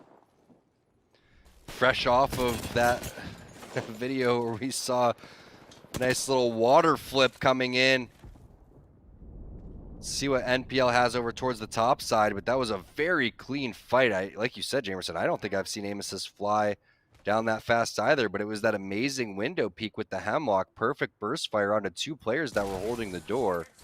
Now as we look at what the loot is going to be for their situation on Nestle Pure Life side, 6 boxes, which means we're going to have a lot of different options here. Kraber Mastiff is what Ronnie's going to rock. The big boy combo. You miss a shot, you're dead, but Ronnie's saying, I don't miss. On board with Team Razor, who's taking a fight over here at Grow Towers. They've already gotten the knock on to 1. That's Swamp Biome going down, along with Refresco Azul. And so in the 1v3, it's just the Mirage left alive here. But Team Razor are happy to clear out the southern side of the map currently, and they'll be able to walk in with this. And that's a great recovery, great loot for them as well. How do you feel about the new attachment on the Wingman, by the way? I like it, but I'm wondering if this little 3-story thing is the new train tunnel for Razor, because we've seen them kind of gravitate here numerous times in this game, and we've seen them hold the train tunnel over towards World's Edge a lot. They love to take high ground, and they love to stick together and kind of just bully teams and get armor checks. So that's why you see them playing this kind of cat and mouse game over towards the top of the map right there. Is Nestle Pure Life fresh off of their third party. We're going to see what E-Boy Ronnie is going to be able to do with the Kraber. Definitely a lot better than I can, because last time I picked it up I went 1 for 12. Not going to lie, 1 for 12, Jamerson. That's how it goes. Team Applejack, like you had said at the beginning of the game, finally winning out their 50-50. I mean, that's what, 1 out of 4 fights now going in their favor. And so And we'll see what they can do here in the late game, as they are playing on the eastern side of the zone currently. They've got 2 purple armors along with the blue on Lion currently, but he has that triple take, 21 damage away. He just needs to hit one more shot, and he does have the purple for himself. Looks like possibly a lone Pathfinder here, but he does have to be careful, can't over peak, as he does get shot by another team. Yep, as soon as his arm shield's back, he's going to go for something and doesn't want to waste his ult. Instead, is going to go with the Arc Star instead. That Pathfinder's grapple is going to be back up in the next 5 to 10 seconds, so he should be able to get out of there and relocate. Meanwhile, all eyes on Lion as he's just trying to overextend so we can find out exactly where that player had rotated towards. But Team Rockstar is the 2-man squad over here as they've lost Crummy on Gibraltar, now trying to make some plays over here, stuck inside the edge of the zone. And Pickett finds himself a safe little nook, and looks like Aves finds himself what seemed to be a safe little wall to head glitch towards. But love watching these pro players play tough angles, even from the bottom of the map. You could see him crouching, head glitching, throwing a couple grenades. As he throws the grenades, that's going to give him enough time to go and try to rotate with the portal and the cube. But Bambino with the R301 2x gold barrel stabilizer. Phenomenal combination for Gibby to have with the Mastiff in his back pocket. They're going to find the knock right there onto Aves. And now NPL going to just continue to pick up the momentum as they had that nice little third party over towards the bottom side of this map. Yeah, slowly finishing what they started here, as there's just one last player remaining on that team. And you have to imagine that the north side of this map is fairly free for them as well. There we go, Trino goes down. I'll be able to finish him off and then continue to pick up kill points here as Nestle Pure Life. Remember, it is Nestle Pure Life week, and so this is one of the better games that we've seen out of them so far. Team Razor with that rotation out. They might actually play to gatekeep here. They are fairly close to that location, but it looks like they're just checking their angles before they move on. Rest in peace, DMCA, man. If we could just get some ludicrous rollout on top of the Gibraltar bubble there, it's just such a fun thing to do with your rotations, and great execution there to go and find themselves into another spot where they could go and play and try to make the rotation from. But it's tough because it doesn't look like they have a good idea of where a majority of these teams are, so they're just kind of sniffing around, finding where the path of least resistance is. But we do have a team fight coming in. Team Applejacks, Klein, a really nice spray. He hops inside the bubble. A great Q as well. I like the counter bubble coming in from Lion, but they have to reset here because so much damage was originally done to the Wraith, and it doesn't matter. Team Pop-Tarts gonna drop. Applejacks really starting to pick up the momentum now. Remember, they have 0 points after losing their 50-50s going against 2 Brains, 1 Controller, so it's great to see them with a bounce-back game. Yeah, I'm surprised that no one tried to push this position earlier on, but as Kenny gets back into position now, he has to go for the high ground here. Klein has gone down. That was Teen coming in with that Prowler, answered back by Kenny, and it's a 1-for-1 exchange. Lion hasn't been able to heal up yet. Now he is starting to pop that Phoenix kit. Kenny still needs to recover as well, though. We don't know exactly what his heal situation looks like currently, but at the very least, he's going to be able to crawl in and get the res for himself. Team Intel looking to try and heal up, but they're going to pop that Spark of Genius with that Ultimate Excel and get that the Watson generator down, but they have just trapped themselves in a corner in a 3v2 as you're seeing them slowly being picked apart by Team Applejacks. They're able to recover health onto, shield onto Hill at the very least, but Tempest gets that med kit off. They trade for one, but now here comes the rest of Team Applejacks to finish it all off, and they will be able to take that fight. Nice job by Applejacks, but where's the third party? We saw some shots flying in across the map right there onto the bottom side, and the scan's going to come through too. This zone is very small. They're in the zone too, which means this building is going to be more sought after. The reset's coming in. Nice battery coming through. Bubble should be up in the next 10 seconds too if you're Lion, so they should be in a solid spot. Cheez-Its finding themselves in a little bit of a fight. I think this is a 3-man fight going in between Free KP and possibly Team Rice Krispie Treats as well. So Strictly going to opt to get inside the building here, hit a battery, and try to reset. And they have to do it quickly here, but they've got 1 minute and 15 seconds left before the zone starts closing. There are just fights all across the map currently. ES Bird with the information being given out by Sung. We'll see as another scan comes in from the opposite side here. Both of these, or all three of these teams, honestly, might just grief each other out here on the edge of the zone. Yeah, and it's tough because you're dealing with Bloodhounds constantly. And speaking of Bloodhounds, Sung's going to pop an Ultimate Excel, which means even more scans going to come through the map. So that makes those edge teams even more difficult to deal with. But some nice shots there from Mercy, 4 for 4, landing it onto hundreds. 2 players from Pringles going to drop, and just amazing tracking there for Mercy with the wingman. Like you said, rocking that new hop up as well. So whenever he switches guns, they're going to almost switch out immediately, with Team Razor finding themselves in another fight. This is a different team that they were just lasering, so Pringles is dropping, but 15 seconds left, and now that ever important rotation from this far side of the map is going to take place, and it's going to be an absolute bloodbath like you were talking about. At least 3 or 4 teams making this rotation, but they hop in the whip. Yeah, we saw them bringing in that Trident just before as well, and so they'll have this free rotation in from the northern side. It is blind, though.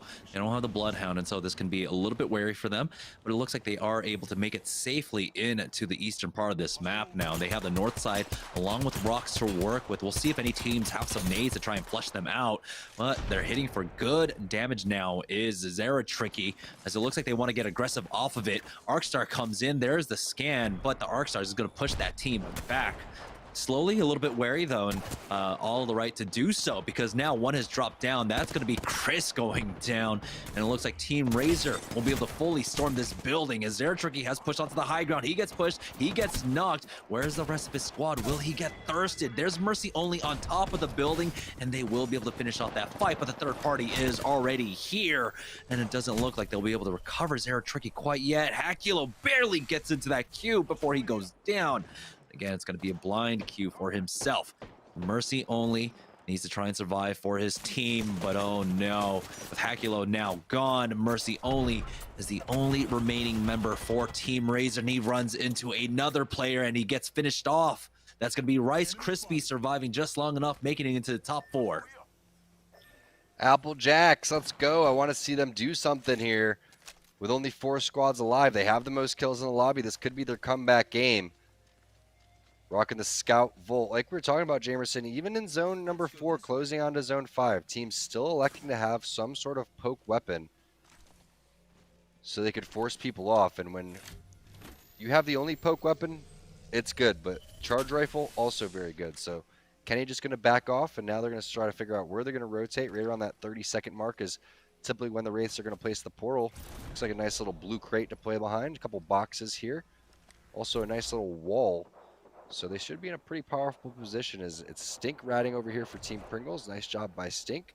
He's in the zone, and then you're going to have a couple other players in the vicinity. Yeah. Stink, though. I guess it looks like he's fairly safe. A lot of the Bloodhounds in the lobby are gone now, and so he could try to rat it out into the top 3, top 2 if possible. But nade's coming out from Kenny there, as he knows that team does have to push up, and it feels like Season 0, Season 1 all over again in those scrims where the Lifeline Ultimate was used to provide you extra cover. Playing spots out the port to the north right now, and again, they have so much room, so much cover to work with, and they are the healthiest team in the lobby currently. All right, Sung's going to be taken out there by Joey Blackouts. Eva 8, 3 teams left over here. Applejacks with a great position. They're not in the next zone here, so they're going to have to figure out what rotation they're going to take. No portal up. They're going against Team Crafting, who has a full-man squad as well. Full 3-man squad. One more player in the lobby, possibly a rat, possibly a duo, not quite sure. I feel like if it was a full 3-man team, they'd be showing themselves right now, but there goes the defensive bombardment coming through. Applejacks now starting to get aggressive. There's the last player alive. That was Stink, so it was 2 rats, and now a clean 3v3 to end the game.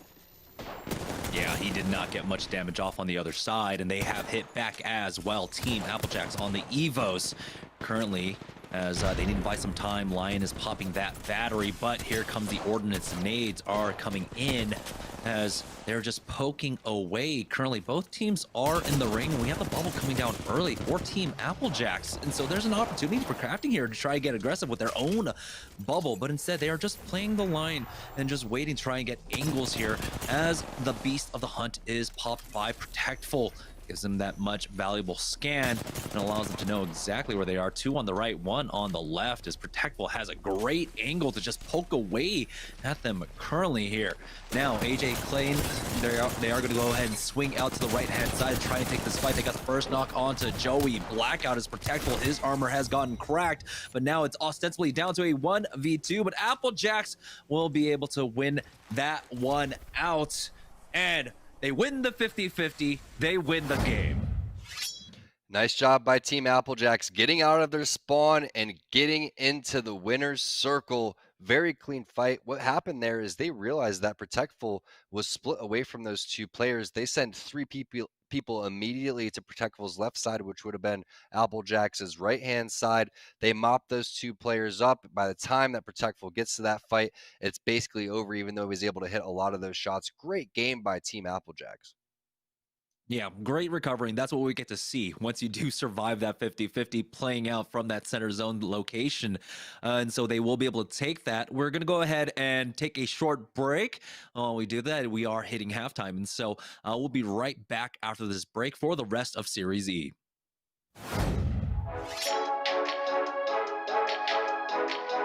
My name's Bambino. I play Apex Legends for Nestle Pure Life, and I'm about to try my first Nestle Pure Life water.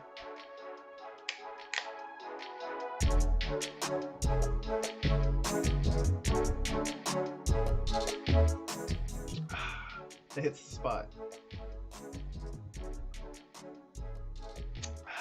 Refreshing. My favorite flavor would have to be the blackberry flavor. It's really good. I would 100% recommend it.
Welcome back to Series E. We just took our halftime break and we got 4 more matches ahead of us. Tom, how are you doing tonight?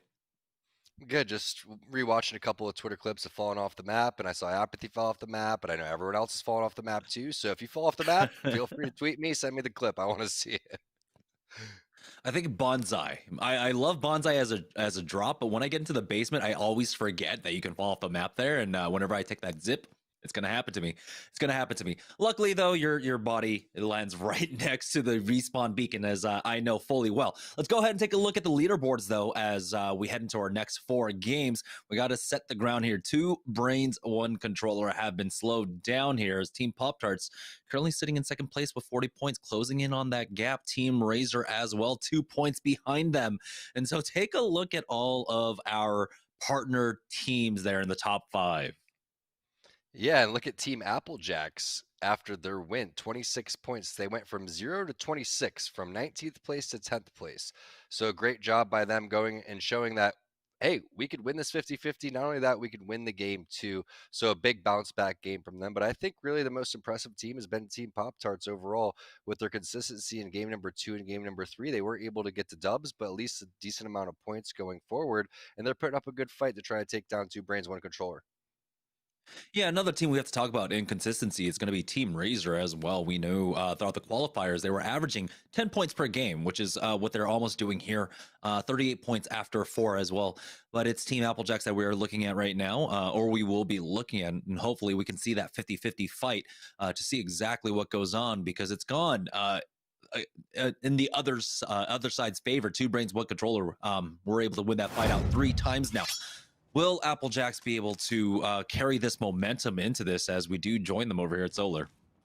Well, you get a wingman to start, and that's perfect for this type of scenario. Now, it looks like they gave up the middle, and they're taking the sides instead. So they're going to send 2 people over towards the left-hand side, 1 person towards where Kenny is. They need to get Klein in armor, so they're going to check down low and see if they can milk the loot that's directly below where 2 brains, 1 controller is, but no armor for Klein means they have to find something before they fight. You cannot afford to take this. It's basically a 2-on-3 at this point, and there it is. An armor over towards Kenny's side. That's where they're going to have to rotate towards. Maybe Kenny drops his blue for Klein and picks up that white armor, or they figure something out. But now we take a look at what's going on over towards the Bonsai side, and that's a blue armor fresh picked up, but that's Lucas with the knock and Blight with the finish. So NPL also getting themselves in a fight, and a great stick and finish there for Team Pop-Tarts. Let's switch back on over to Team Applejacks and see what they're doing, because that fight's going to continue on. Also, you have NPL finishing up a fight as well. So Pop-Tarts going to clear out the Bonsai side. Close to Bonsai is Solar Array too, so NPL going to get the finishes and the quick kills. That's already a couple of squads eliminated, and there goes, I think, a third party coming in for NPL. So they're going to back off. That player had a fresh purple armor, and now they're going to have to reset the fight. And if it's going to be a big grapple, it's going to be a hard run and reset as they make their way inside the ship over here, which is where I believe that they land. So they're going to be able to come over here, but a lot of this loot's been already taken because of the fact that this is where their route is. So no time for crafting, going to have to get out of there. And also, I'm not sure what happened between Team Applejacks and 2 Brains 1 Controller. Yeah, this is where it gets a little bit scary on the 50-50. Oh, there's the first knock coming out from Kenny. Let's go ahead and swap on over to Applejacks if we can right now. They've already taken out Nasky, and remember, I believe Nasky was on the Wraith itself, and so they might still have the bubble to go for the res. As you see, the bubble has gone down, and Bowser picks up the kill onto Lion. And so it's going to be a 2v3, you have to imagine at this point, as Klain falls himself, and now it's all up to Kenny coming in. The Thirst already onto Lion. He's able to get one, and he will fall. It's going to be 2 Nasky's Brains, back. 1 Controller, bringing out the fight once again. Nasky got up and got an armor swap immediately, and that was just mistimed. Lion goes in first. The Phoenix was still being hit in the bubble.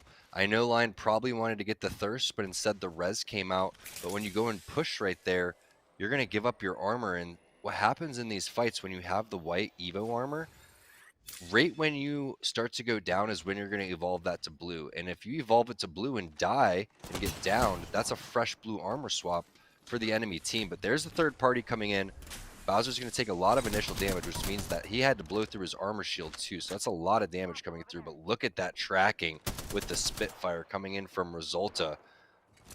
Team Solafide picking up some early kills over here. And this is what we've seen them do. They've been one of the most active teams to start the game as well. And they're going to be able to hunt the rest of these players down. Yeah, they've been getting into the fights over here by Hydro and Elysium. Also in the early game, as they're having a little bit of difficulty trying to figure out where that last Mirage is. But they've got to be careful. They can't stick around here for too long. You know, teams from Estates or from Oasis can come on in. As this fight, Team Pringles, they came in for that third party. They were able to get the knock on to one of 2 Brains, 1 Controller. Tech has answered back. Hundreds going down. Stink will fall. 2 Brains, 1 Controller survive that. As you can see now, Bowser, is the kill leader, and they'll be able to res right back into this. It's crazy how 2 Brains 1 Controller is able to win these fights that they shouldn't. Both times they've had the disadvantage. One player's gotten knocked first, but they're making minor mistakes in terms of split-second decisions. In terms of thirsting, as we take a look at Team Intel, just completely mopping a team without taking any damage. But 2 Brains 1 Controller is pulling off these team fights in phenomenal fashion. Again, they've been at the disadvantage numerous times. The other teams are just making slight mistakes and hesitations that have basically screwed them over. So Team Pringles and Applejacks dropping and more kill points going on over to our #1 team right now. Yeah, even though despite that 4th game, they are bouncing right on back here to maintain their lead. We'll see how far they can go ahead and drive this game now. As speaking of driving, it's Team NPL currently making rotations and looking for teams to fight here on the edge as they made their way all the way over to Rift. Can you just drive the Trident into the Rift and then fly the Trident too? That'd be next level stuff. But looks like they're just going to go for the bubble strat. And while they're in the bubble, they might as well heal unless you're, low on cells. So there you go. There you go, Draco. Yeah, they're just back in high school doing the fire drill there. Yeah, exactly. Or musical chairs, whatever one. All right, MPL, they look like they'll be able to rotate through the north side of the map now, moving all the way through gardens here. Try to pick up some cursory loot along the way if they can, as they might have found a team here, or they're just trying to loot. Intel, though, Intel spotted them out, and so you got to be careful, as right now we're already down to 13 squads. It's the first ring still closing. Wonder if Golden Guardians was still in Apex, if they would be dropping over towards the Golden Gardens. I'm almost 1000% sure. But Teen's gonna set up in here and should be able to Evo charge this up to a red. And this is one of the nice things about Wattson. Obviously, you get that free health generator with the gen. So should be able to save some cells here and be okay, but you don't have any scans to get to the middle of the zone. So that's why this team composition just really confuses me. Is you have Wattson to set inside buildings, but yet you don't know exactly where the zones are going to be because you don't have the scans since you're not running a recon players. So what's surprising is that we saw intel here earlier on, and there was an opportunity to try to go for the third party over at Solar Array, which is just east of them right now.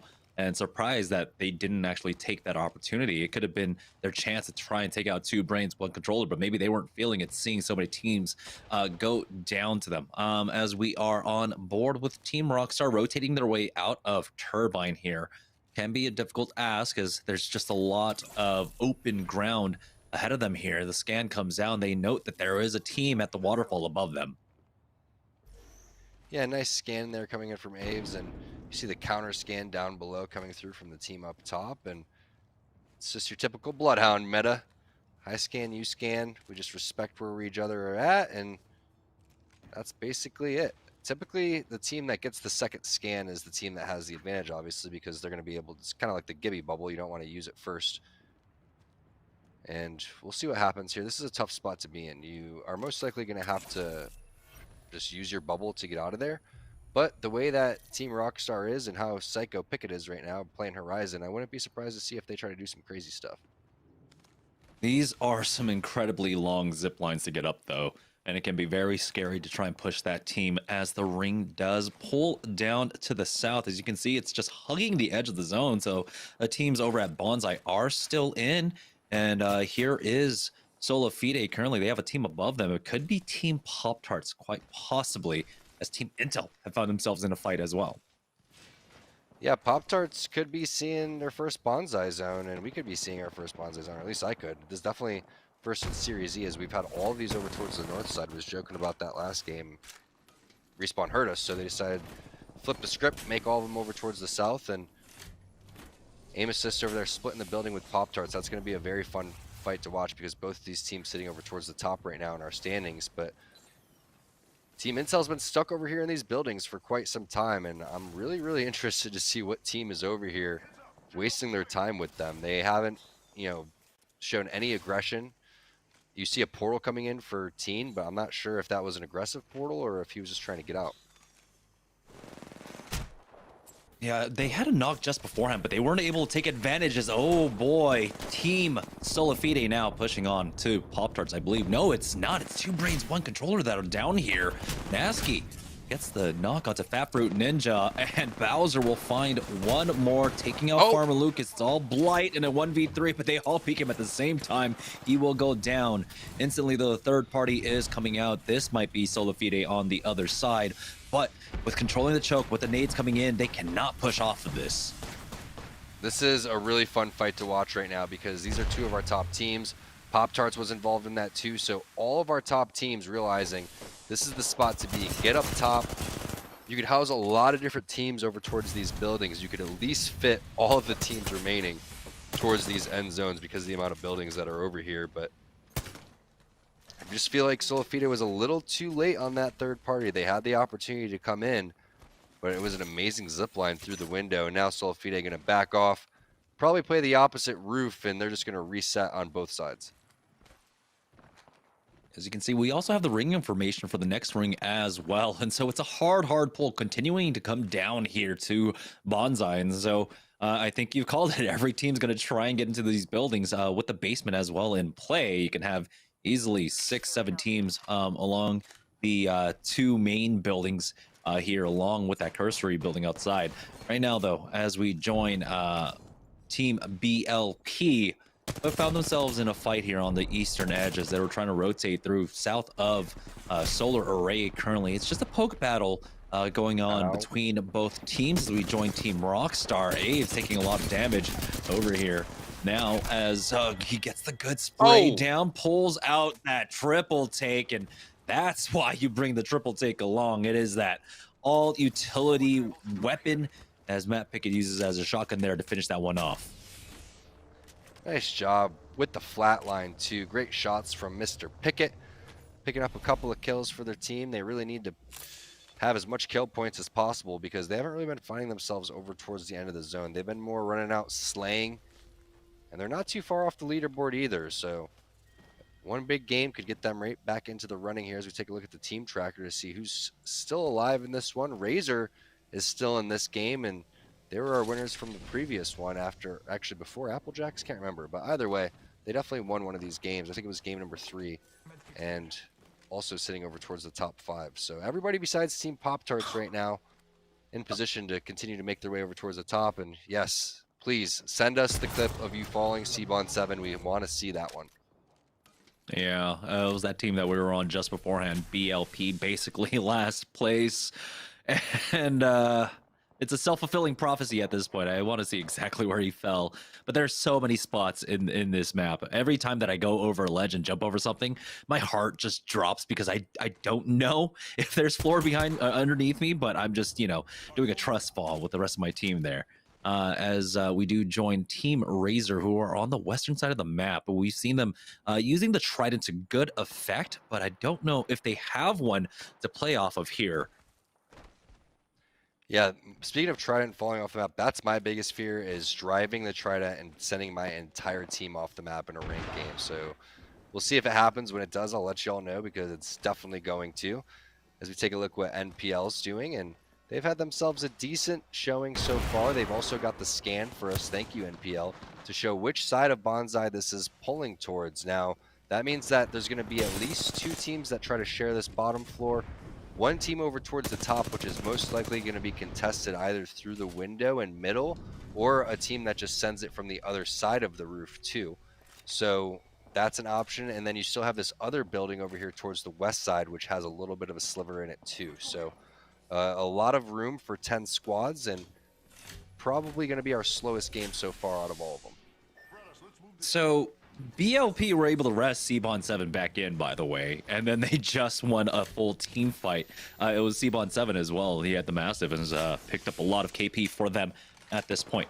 But like you said, yeah, things should be slowing down. There's plenty of building, plenty of real estate to play around. But does it pull to the western side or the eastern side here of that big wall you see just to the northwest of Nestle Pure Life? Teams are going to be banking on this, but it's going to be difficult with the number of teams that we saw earlier on that are already here on the southeast side of the map. And it looks like, yeah, Razor do have the Trident.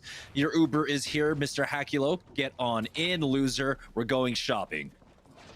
Yeah, I don't know. Hakulo's rating's only a 4.9, so that's kind of sus, to be honest. Team Rockstar over here playing the bottom of this cylinder, and we'll see what he's going to be able to do. Is you're going to see a nice defensive bombardment coming in for our boy Crummy.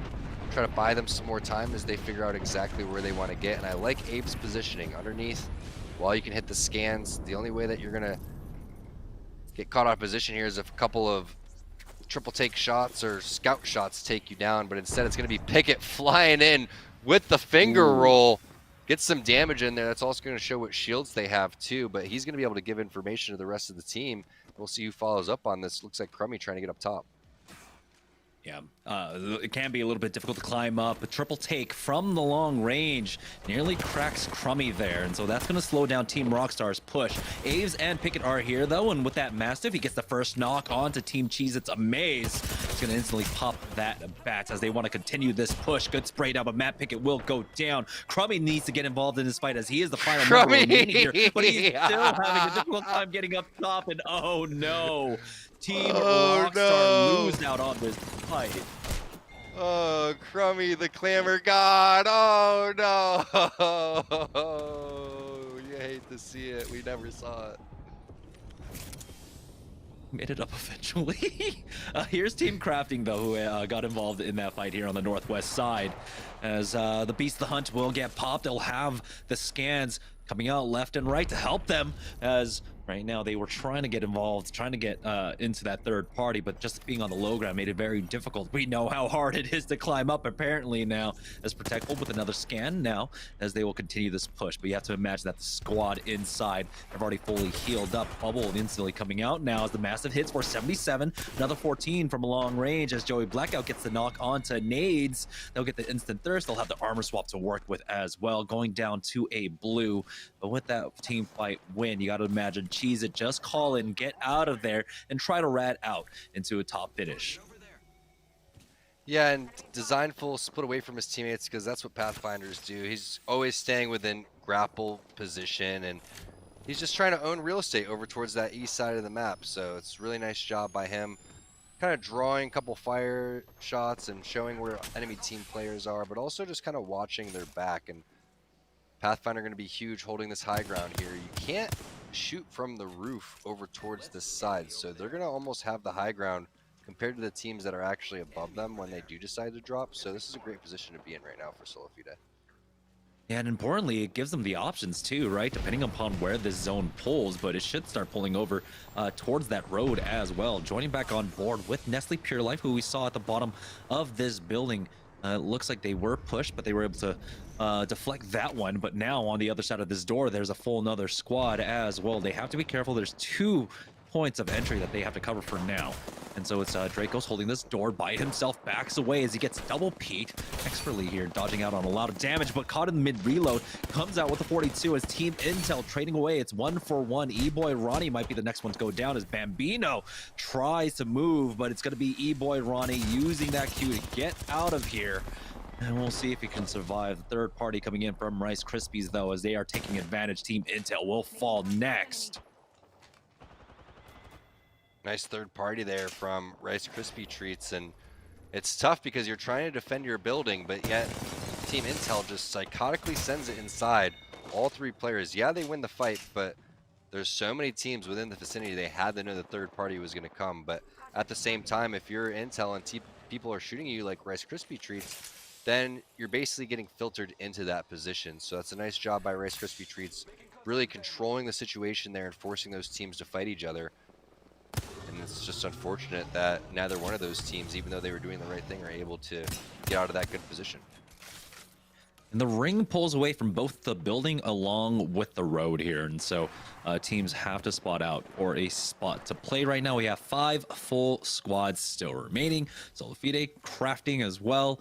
And there is the port play to try to find an early position on. We got the bike shop, or I don't know exactly what that building is. Okay, it's a repair shop. But yeah, the bike shop that is in play.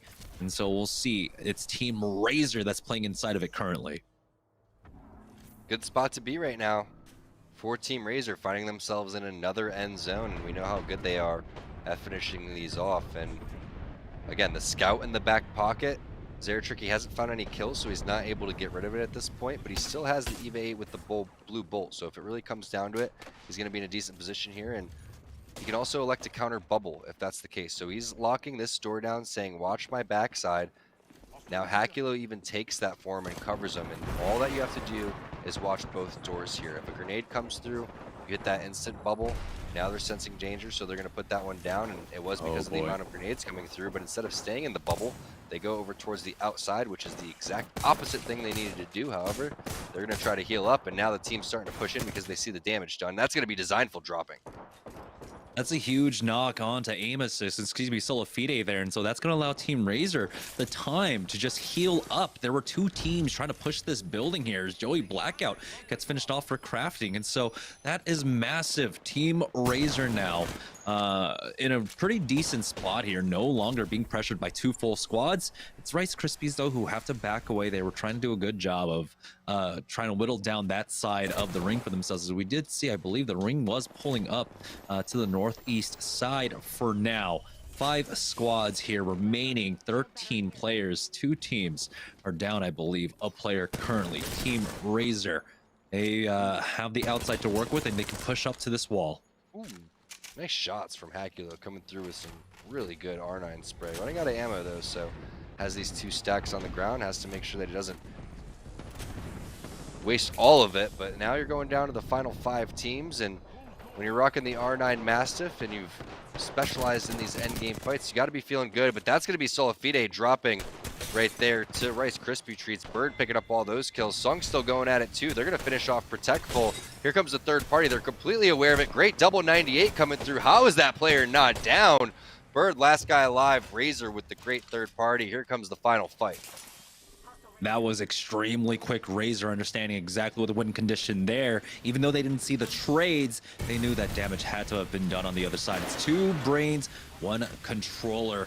playing from the outside as well, as the ring will pull to the outside. And so now it's Razor who have to push out here. We'll see how good of a job 2Brains 1 Controller can do of controlling this door for now. There is a possible port play for Hakulo here, but if 2Brains 1 Controller can take this win, that'll allow them to just maintain the lead that they have currently over the lobby. They're trying to block the door. Oh my god, that's hilarious. So basically what they're going to have to do is just bubble right on this door. If you're Team Razor, that's the first play you need to do. Also, they're popping some Ultic cells, so like you said, it could be a portal play, but the problem with hitting a portal play is that your Wraith is going to use her Q putting the portal down. And that's the most important thing. The portal isn't nearly as important as the Wraith having her Q, so the best thing to do would just be full sending with a bubble. After a couple of things with damage, that's maybe what they're going to do. Razor now has to back off because of the fact that there was a very nice thermite placed in, but the thing is, Jamerson, is I like the aggressive play here. It's almost like a 2-for-1 in basketball where you have your bubble down. So if you don't take that fight early like that, you're not able to make another bubble fight. So they just need to hard reset here. Mercy's looking to try to flank around or maybe grab some grenades, but they have one more opportunity here with the bubble, maybe two if they place a portal.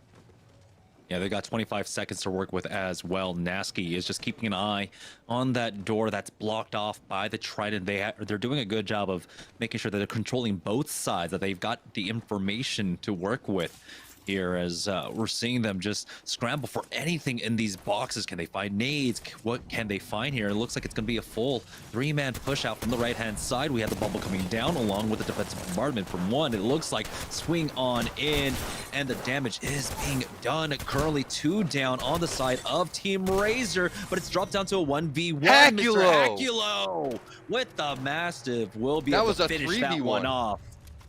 Hakulo just 3v1 those guys. Are you kidding me? Those massive shots were slapping for like 98 from mid-range. Absolutely insane job. I was watching the health bars the entire time. There was 0 chance of Team Razor winning that fight. All of a sudden, Hakulo turns it around, knocks one, knocks the other. All of a sudden, it's a 1v1 out of nowhere. Amazing, amazing play from Razor coming around from the side. Holy cow.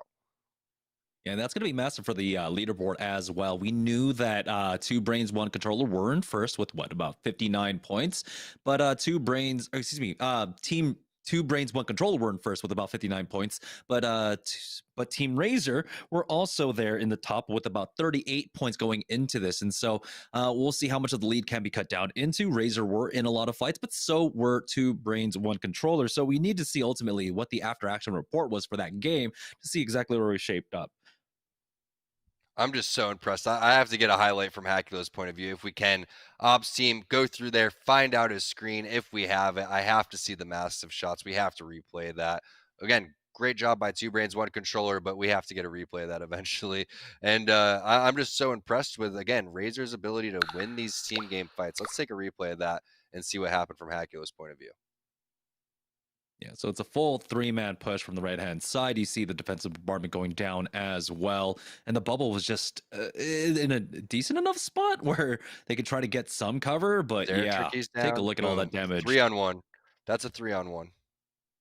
Oh my goodness, this is incredible bubble fighting as well. So great job coming out from Team Razor there, able to secure that first place finish.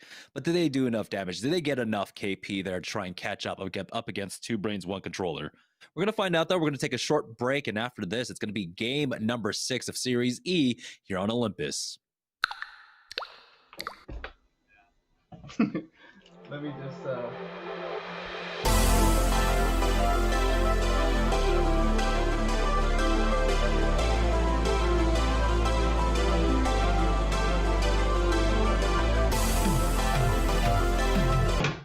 Oh no, I don't got it. Hold on. You ready? Let's go, baby. Let's go, baby. I did it again, baby.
right, welcome back to Series E as we are getting ready to head into game number 6, and we are seeing some highlight reel action going on in today's Series E, and it's been a fun series of events so far, Tom. Yeah, let's take a look at the leaderboard and see where everyone's at after game number 5, I think that was. But that's Two Brains, One Controller, still over towards the top. They've been playing phenomenal. Couple of wins under the belt, also second place in that previous game. Could have really ran away with that right there, but Team Razor trying to slow them down a little bit. 2 wins now for them. Rice Krispie Treats and Pop-Tarts with a pretty solid performance as well, but we can't count out Team Sola Fide, formerly known as Aim Assist. They're fully capable of coming through here with a couple of big games, as we do have 3 left, Jamerson. Yeah, with 3 left, Two Brains, One Controller cannot let go of the gas. And again, they are going to be contested, I believe, off the drop. I mean, at this point, when we're 5 games in, we've been hitting 50-50s every single time. It's going to continue for the last 3 games. So Two Brains, One Controller. The rest of their tournament life really hinges upon these 50-50s in the early game. It really does, but again, the importance of these 50-50s goes beyond just Series E and today. This is going to be an ongoing battle. It's going to happen tomorrow as well when we have Team Applejacks going against TSM when TSM is in the lobby. And then it's going to be a couple other teams that get introduced, because that is a very, very good spot to land. You're guaranteed sniper rifles. It's one of the fastest areas to loot. It's so condensed. And then you, like you said, have that balloon that you can go and hit a really good rotation on depending on wherever the zone is. If it goes over towards the south side, there's not that many POIs over there, so you can really own any type of god spot that you want. And this is going to be a battle for that spot for a very long time. These 50-50s are so important.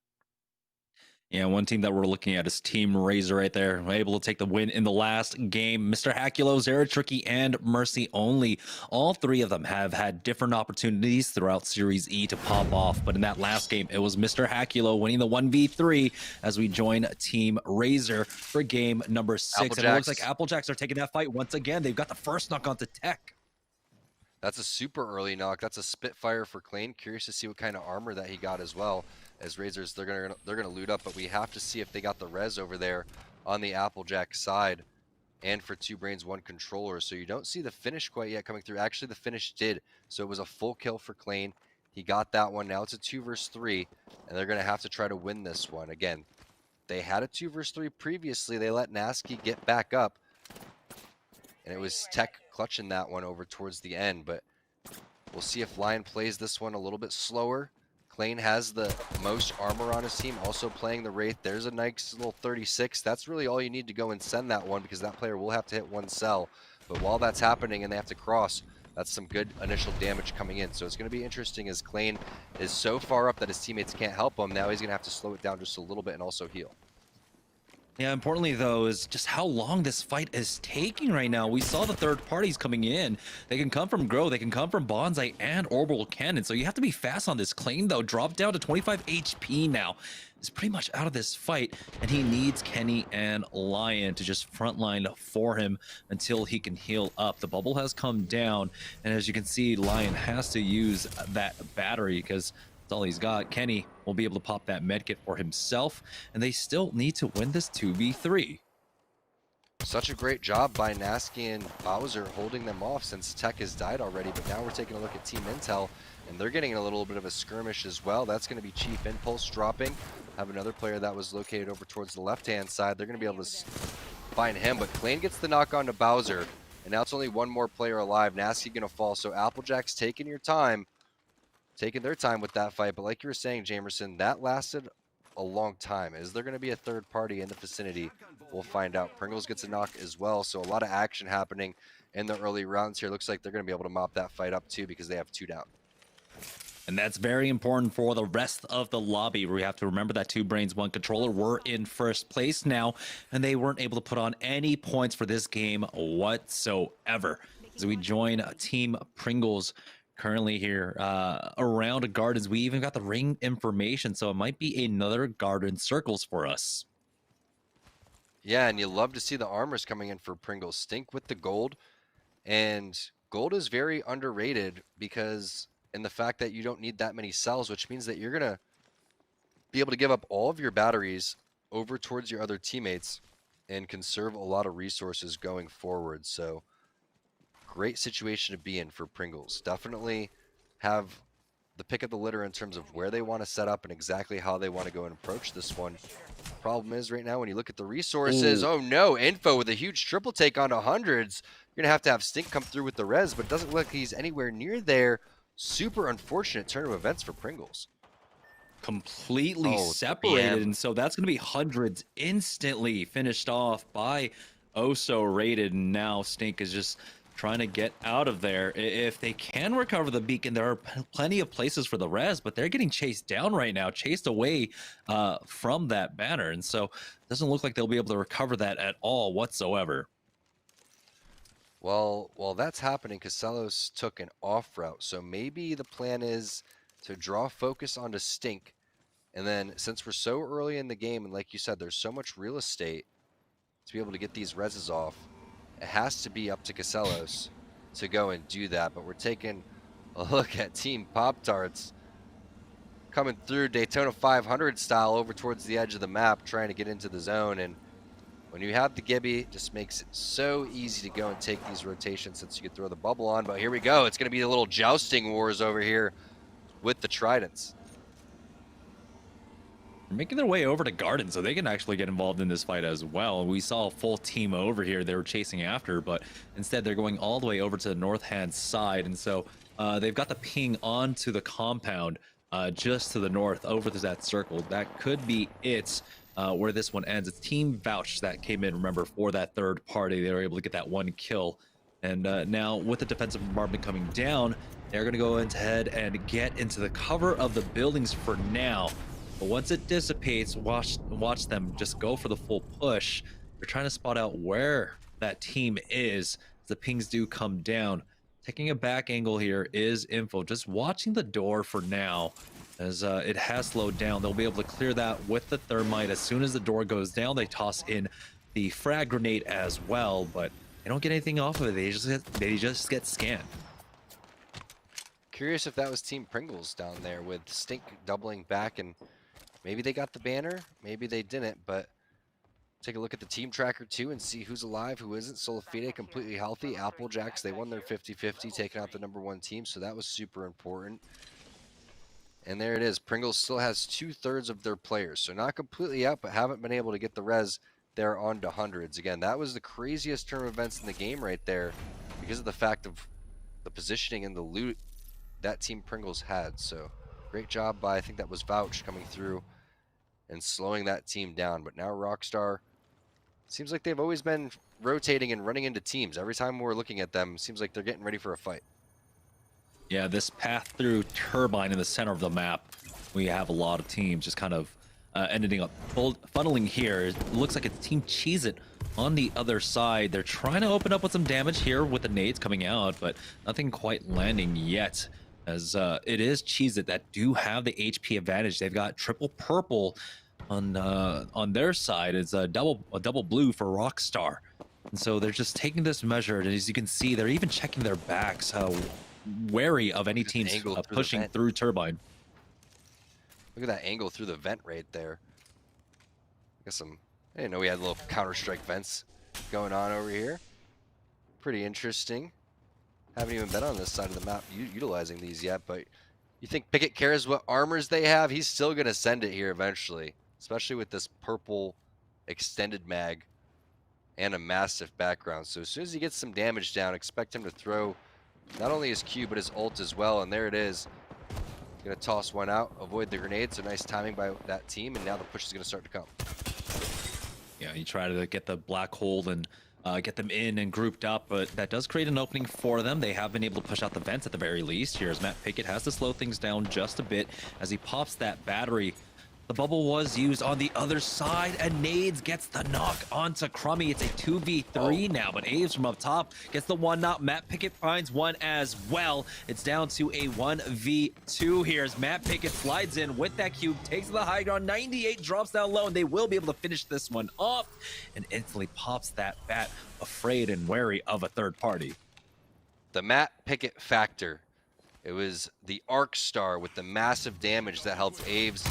And then Pickett comes through with double knocks, but Nestle Pure Life in a tough position. Defensive bombardment most likely going to have to be used here as they're taking a lot of damage. They already used the bubble. There goes the syringe, but that team is fairly far, so I don't think Bambino's going to waste that one quite yet. Instead, Draco's going to take a lot of damage. They're going to take the portal, so E-Boy Ronnie on top of it over here as they reposition over towards this building. But man, triple takes. They're so annoying to go against. Yeah, Dracos will be able to pop that Phoenix kid, and luckily, you know, we don't have the weapons inside the replicators anymore. Anytime the triple take was there, you saw teams taking their time. They were going to make sure that they had the extended mag, they had the bolt, everything to make the triple take so extremely dangerous. I mean, coming stock, it was already dangerous, but even more so when you're able to just continue to spam away with that. Nestle Pure Life, though, safely inside Garden currently, as they have plenty of time to work with. It's still zone number 2, even though it doesn't look like it. We have 13 squads left in here, and so you have to be careful about your positioning at this point. Razor! Oh no, they get into a fight against Intel, and Teen gets the first knock onto Zeratricky, so they're not going to have that quick res to work with. Hakulo is forced to use that Q really quickly on, and has to back away to the rest of his squad. There we go. We got the res and the bubble down, and so Hakulo and Zera will be able to hit those batteries, but it's about the med kits that the nades start coming in and raining in on them. Looks like Zeratricky did get tagged, and the charge rifle is poking away at him, but it looks like Team Razor might have been able to back away to safety.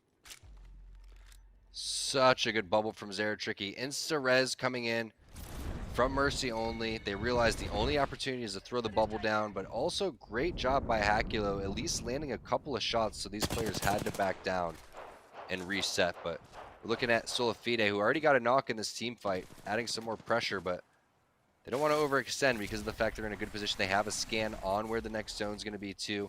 So they're just going to take the loot, take the kills, and take the good positioning that they have. Yeah, they were just a little bit late on that third party. Weren't able to fully take advantage of that. Back on board with Team Rice Krispies. As Sung takes some big damage there. The ring continuing to pull down over here to Garden currently, as Applejacks are also in the vicinity. Yep, Applejacks in their second game basically after they've won their 50-50. But you have a great position in with the longbow, and longbow is going to come back. I think it's going to continue to be something that even a Wraith will rock, because again, you can elect to swap these out after you get a couple of kills. The whole point of having something like this with long range is so you can get kills, and then you can go and swap your guns. So don't be surprised to see everybody kind of adapt with this meta. You may not see players like Hal rocking sniper rifles for the most part, but you just see how important these are in these scrim scenarios, in these tournament scenarios where you're able to just get free damage and ruin a team fight on the side of the map. Oh, Team Crafting under some pressure. Joey Blackout has already gunned down, as it looks like Rice Krispies are resetting with this bubble. Defensive bombardment has been used as well. Sung dropped down to almost no HP. So now we swap back on over. Again, gonna push on out. There's 2 ahead of them. They already got the knock. E-Boy, Ronnie, and Bambino gone. There's only 1 left for Nestle Pure Life, as E-Boy, Ronnie, and Bambino have been thirsted. Great job by Rice Krispie Treats playing the door, not standing on top of one another. Sometimes when you peek 2 people at the door, like Nestle Pure Life did right there, you end up eating the shots for your teammate and not able to do the max amount of damage right there. Meanwhile, on the opposite side, if you just shoot the door, you're going to most likely hit somebody. That's exactly what you saw with the R9 right there. So once they got that initial knock, once they got that initial damage, full send it over there, and now we look at what Applejacks is doing. They don't have a scan on where zone number 4 is going, but they're sitting pretty here in zone number 3 and should be able to make a pretty decent rotation. Doesn't seem like all of these buildings are being taken right now, but then again, we don't have Watson in the meta, so you can't really tell. Yeah, we do have 11 teams left here, though. 31 players remaining, so it could be a solo or 2 duos. We'll find out as the team tracker does go through all of our teams currently alive left in our lobby. It's Team Pop-Tarts playing here on the northern side of the map, as they do have a ping on team stuck in the circle building to the north, and they're just trying to gatekeep them. This is potential KP for them, as it looks like it was a solo who ultimately went down. We're now down to 10 squads remaining. Half the lobby here still alive. Yeah, and I've been, again, impressed by Pop-Tarts and their teamwork, especially with Blight and the way that he's been able to light up these team fights. But Team Razor finding themselves on the edge like most games after they get a couple of knocks in the Thirst. Now they're getting sent on by the Gibraltar over there. I think that's all members of a different team. It is. That's going to be 3 different teams that come in. One team drops. There's another team in the vicinity. And I'm not sure how many teams are over here playing this edge, but they've already dealt with a handful of them. And now Rockstar dealing with their own problems over here. They have to hit the res instantly because of the fact that this team is coming, but he's not able to. And that zone is going to tick away on Crummy, and that player is going to be able to finish off and get the armor swap. That's Teen on the Wraith with a PK. That's going to be scary, Jamerson. Yeah, it was 4 teams over here by Energy Depot, and so Team Razor are counting their lucky stars that, you know, the third parties came at the time that they did. They all ended up fighting each other instead of trying to take advantage of Team Razor. So now Team Rockstar have to just try and get out of there. What was that?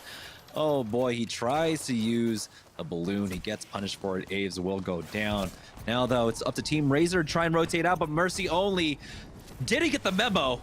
Taking that balloon is quite tricky. It is quite risky, as Zera has to back on down to go for that quick res, but he has to pop these syringes first. That dome is going to go down very shortly here. I don't think they're going to be able to get the res. Yeah, Mercy only has gone down. It's Team Intel playing Gatekeeper here on the western side. Yeah, Intel's just big chilling right now, watching multiple teams go up that. And I believe someone had a charge rifle on their team. It is Hill. So anytime someone's going up that zip line with the charge rifle, makes it so easy to hit the shots. With the 4.8 scope too on the Gibraltar, he'll be red Evo in no time. But this is where I start to get a little scared over here. This is where I'm at my full potential of jumping off the map. 100%. I can guarantee that I have fallen off this part of the map as well.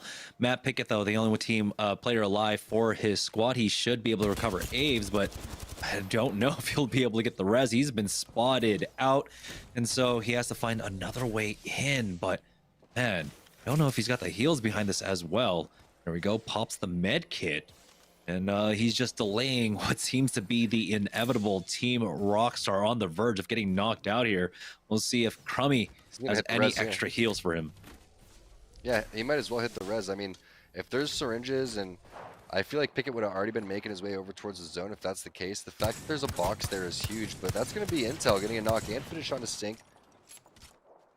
And they're going to be able to finish off Casellas too, so Pringles going to fall to the hands of Team Intel, who's been heating up a little bit. There's a Prowler for Team 2. Is he going to have Prowler PK? Wow. Oh boy, the close range fighting potential for him is going to be massive, as we've even got the R9 Volts for Tempest. And so we'll see exactly how they play this one out. He's holding on to the Scout for now, as they do have a lot of close range to work with. And so he can be the long range option, try to open up with some damage there, as Team Pop-Tart's still playing here on the north side of the map. They've got Team Intel that they have to worry about as well, as you see both sides really trying to poke away at each other. But this fight is largely going to fizzle as Team Intel decide to go over towards the west side of the map here. They've got plenty of high ground and cover to utilize here on this side, so I agree with this decision. Yeah, I agree with it as well, and it's crazy to see how much value goes into the 3x Scout with the purple mag as well. A lot of players would have elected to take the Prowler there, but he's just going to waste as much ammo and then maybe switch on over to it. But 2-man Razor squad trying to catch up to 2 brains, 1 controller. They got the mobile respawn beacon set up. Could that be their opportunity to get some loot here? So many teams in the vicinity. As soon as they hit that res, it's going to be absolutely insane. But they have a bubble. Defensive bombardment comes up in 40 seconds, and that means that you will have just enough time to get the res, bubble, and defensive bombardment down if that's what you want to do. But Applejacks has been in a great position for a long time, and an amazing portal from building to building is going to set them up pretty for the next zone. Oh, Team Pop-Tarts have lost to 2 different squads. Applejacks and Rice Krispies coming in. All down to 1 now, as Blight does get Thurston finished off. This is going to be difficult. As you can see right now, the defensive bombardment being used by Lion here on the team to the east. Lucas gets finished off, so Team Pop-Tarts now on their last legs here. Applejacks, though, in a great position on the north side of the Gardens. As Team Intel trying to make their way on in. They've got 20 seconds to try to make their way in here. As Intel has taken some damage, Teen is forced to pop that battery for now. They do have time to work with, but they don't have a defensive bombardment for this next fight, for this next rotate. So it's all going to come down to this bubble, possibly a port play coming in from Teen here. Bubble. Don't know exactly what on the other side for them to deal with. Oh. Well, it's not that bad because such great map design coming in from Respawn in general is you have these little areas to play, just like that water, which had a little head glitch, then this rock right here. So you're never too stranded when you go and you play Apex on this new map. So I really like the way that this is designed. You can see that whole left side. No one wants to go over there because there's no rocks or anything like that, but they utilize what's in front of them and they find a nice little ledge to play. And you'd be surprised at how 8 teams are housing this little area. All hell gonna break loose here. Impulse gets a knock on to Mercy. Now the portal back and forth. It's up to Hakulo as Zeratricky is gonna continue to tick away. He finds a nice little spot underneath the building, but where is Zeratricky? There he is, flying in on that Gibraltar. No bubble in play. Didn't get hit with the scan, but now they're gonna have to continue to do this just with 2 people. Yeah, Hakulo 6 damage off from the Evo as he used that battery as well, and hundreds just praying no one turns around to look at him right now. The zone's next to him. Even gonna, yeah, he's not even gonna worry about like trying to ADS and give away his information to the Wraith passive as well. This is the craziest rat position right now as he's just hoping no one looks at him. Oh, there goes the scan. Please don't shoot at me. I'm not doing anything. That's obviously Team Intel setting up in a really good spot. So I love the third person view that Hundreds is giving us right there. The multiple scans mean that Bloodhound probably popped his ult, unless that's 2 different Bloodhounds. But there it is. The team still doesn't see him right there. That's absolutely insane. We have Team Rice Krispies here on the low ground. As the scans continue to come out. We gotta see Team Intel. Oh wait, Rice Krispies getting into a little bit of a fight. I want to see Team Intel as well after this, but this is a really important fight over here towards this side. A couple of scans coming in, and a whole team inside the building. I like that bubble coming in from Bird, but it's so predictable that they're coming in from this side. Yeah, they won't have it to walk in as well. Zone is going to close in about 3 more seconds here. They have a full team ahead of them, so this is going to be a difficult rotation right now. As you see the scans coming out, that's everyone left in the lobby being caught by it. Currently, Rice Krispies having to start to walk in. Early Q as Stunny has to. He is right now as Amos is Solifide finds a knock onto Rice Krispies. Oh my goodness, Hundreds finally does go down. Rice Krispies picked that one up, but they've lost GS, Bird, Stunny, and Sung here on the outside. They have taken the wall. They have, and they got a couple of knocks too. That's going to be Team Intel probably getting the res inside that bubble right there, as you're going to see a scan come through, and it's an insane amount of players right now in this end circle. 1 player on this roof right here. Multiple players on the roof, excuse me, but you're not going to be able to get that banner. Maybe you get the loot, if anything. Tough situation to be in for Rice Krispies, because if these teams have any type of grenades, you're going to be totally eating it. Also, 1 defensive bombardment is all it needs, or all it takes to go and finish these guys off, and that's going to be Intel taking the high ground on the roof. The question is, where are the rest of the teams? We know where 2 of them are, but they're still housing 3 squads in this tiny little circle. Yeah, we've got 2 duos and 3 trios still left alive in this final circle. As you can see, the ring pulling away out into that courtyard just to the east. Intel with the high ground here, just keeping an eye on every single angle, doing a good job of these Watson traps as well, of just holding their high ground for now. Hill gets peeked, but he's got the arm shield to work with to tank that one up for now. As Team Intel once again just trying to find out every team's location currently. Hill was considering dropping down just to check or something, but they need to bide their time. As we see, yeah, Team Razor is the other duo left in this lobby. So you have the team that's playing against the wall that could get defensive bombardment right now, but he's not using it because he's going to use it towards the end of the zone. Now you're going into a situation that Razor kind of specializes in. They have their 2 players that they need to get this done. You have the Gibraltar there for Zeratricky. Doesn't have a Mastiff, which is difficult to deal with, so he's going to lean in with the Wingman to start. But I like the portal placement coming through. Applejacks, they've been in this game for quite some time on this side. It's going to come down to a nice... Oh, I see. Okay, it's going to go a tick of damage. coming in for Klein, and he's going to hit this med kit fairly early. We have the defensive bombardments coming out as well, and he is holding on to that medkit. We'll go ahead and use that now and hope for the heal off here, as we still have 5 squads left, so plenty of placement points to pick up if they can just survive long enough. Klein pushes in, pops into that queue for now, and that is still 5 squads alive. There we go. We're now down to our top 4 as Intel. It's Applejacks able to win this one out in an absolute cluster of an ending. What a job by Team Applejacks. It was Klein coming through on the Wraith, takes the ticket damage, hits the med kit. We switch off of the screen because it looks like they're not going to be able to win the game, but apparently Klein comes back, pulls it out, and Team Applejacks, 2 games they win their 50-50, 2 games they win it. That's all they need to do, win the 50-50. But I mean, there's something to be said about that solar array spot because, you know, 2 brains, 1 controller as well. They made it out and they were able to get a couple of wins under their belt as well. That was game number 6, though. We're going to go ahead and take a short break. When we get back, it'll be game number 7 of Series E while I go and fix my hair. Don't go anywhere, guys. We'll be right back.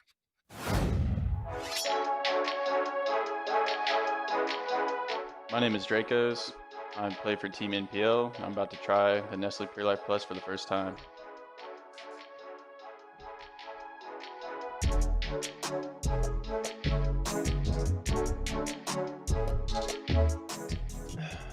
Quite good, quite good.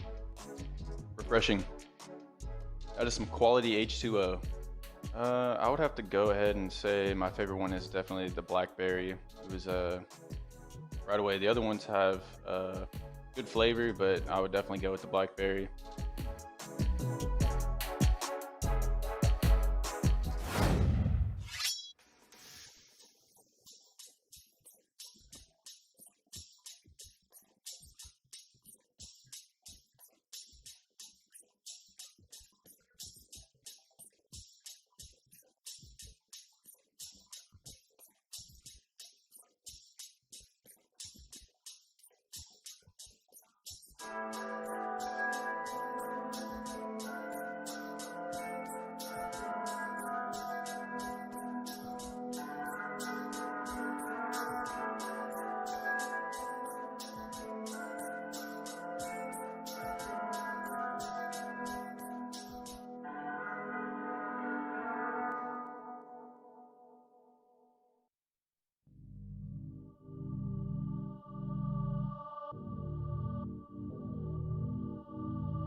Hey guys, welcome back to Series E as we are heading into game number 7, and with 2 brains, 1 controller taking that L, in game number 6, it's going to open up the leaderboards for a lot of teams to catch up. So let's go ahead and take a look at the leaderboard and see exactly where we're standing. 2 brains, 1 controller. They started off the day strong, but now the lead has been cut down. Team Razor are 7 points behind them. Is this completely updated? I don't know about We'll that. find What about Team out, Applejacks? but yeah, Team we'll Applejack find should out have a in just lot a more moment. points than that. That's gonna. That's accurate. Who won the last game? Am I crazy? But they've won 2 Okay. games. Well, at this point, though, let's keep an eye on the top right now. It's Team Razor at 70 points, Team Rice Krispies at 64, and Team Intel at 49. So our top 3 is definitely within reach for so many players right now, especially when we look at the fact that we have 2 games remaining. So there's still a lot of room for wiggle. And as we head into game number 7, we're going to take, again, early look at the 50-50s. Who's going to win that one out? Two Brains One Controller or Team Applejacks? That's going to be a very important fight to look out for. Also, the early game fightings, we're seeing Team Solafide continually getting to fights off drop and picking up KP that way. And if they can have 2 big games, you know, they can also propel their way into the top 3 as well, as we do have a 3-way tie between Team Pop Tarts, Rockstar, and Solafide currently there for 5th place. So again, a lot of room for teams to climb up here on the leaderboards. Grow Towers has been a point of interest that we've been seeing a lot on here Olympus, as we've had a lot of rings pull over towards that side of the map. I'm sorry, but Applejacks has way more points than what they're sitting in right now. So we have to go through and check to make sure they have the right points. They've won 2 games. That's 24 points. You guys have them at 33 points. They have way more than 9 kill points in their 2 wins. Please go check that. Make sure it's right, because it's not right. So anyway, Team Applejacks, we'll take a look at what they're doing off the rip. But once we get that fixed, I'll be happy. So, yeah. They're dead already. What a time to join them. Nasky's already taken out one himself, and his clan has already gone down. Now it's all up to Lion here, as he does recover 1 banner, but he needs 1 more here. But this is such a huge win for Two Brains One Controller, who want to just finish up this tournament strong. 2 games in a row. That's how they started it off. Maybe that's how they'll finish it as well. We'll see. As Applejacks, they were only able to recover 1 banner, and so it looks like Kenny will be sitting this game out. Definitely sitting this game out. The question is are they going to hunt Lion down, or are they going to elect to loot? I like the route from Lion that he took. He hugged the corner and then just got out immediately, but they already spotted him out. All right, so Applejacks has 45 points overall. That sounds much more realistic, so they're going to bounce up and probably be over towards the top 10. But they are absolutely screwed this game and in shambles. Yeah, we'll see if Lion can at least get claimed back into this. Maybe he comes in last minute with this balloon, swoops on, and grabs Kenny. You got to first grab onto the zipline. There we go. He's got his eyes set on it. This is going to be close. This is a really, really high balloon as well. 10 seconds remaining. Operation Save Private Kenny. We'll see. This is Operation Are you Ferda. inside or are you outside? Yeah, right? 2, 1. Oh, it's the thought that Oh, counts. yeah.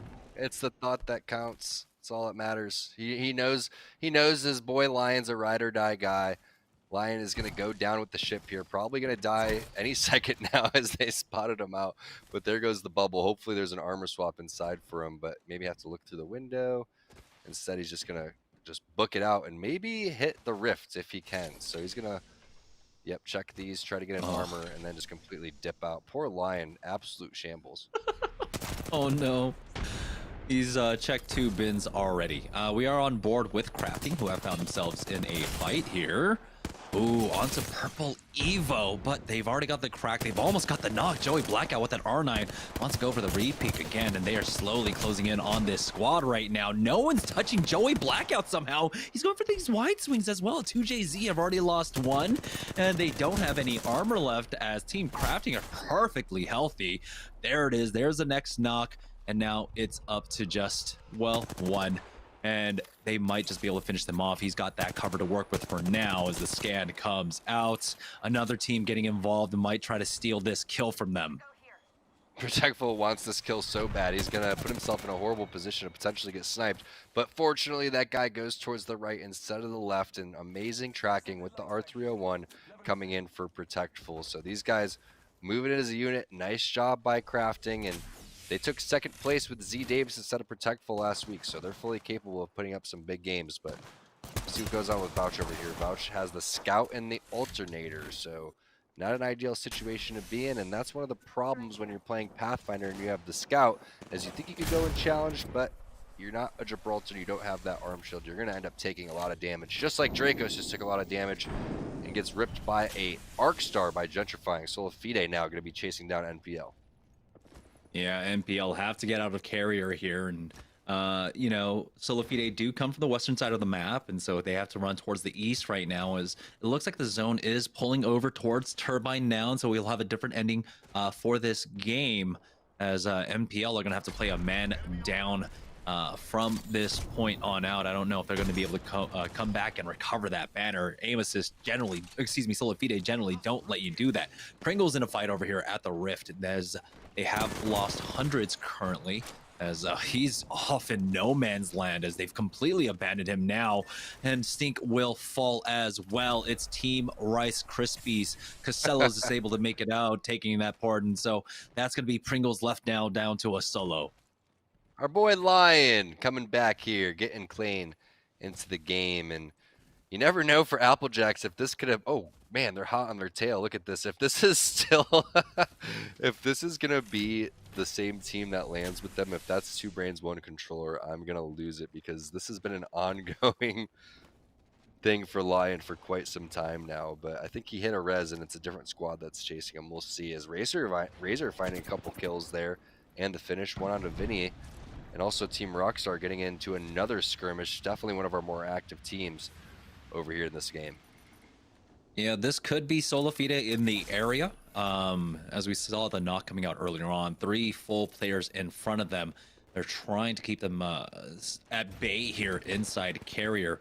Very wary of this door currently now, as it is opened up and the damage has come across. Aves has to instantly pop that bat for now, as 2 of them are healing on either side. Solifide is there on the other side of the door. This is 2 top teams going at it. This is going to be fun to watch. We know Pickett's been the X factor in a lot of these fights, with some blind aggression.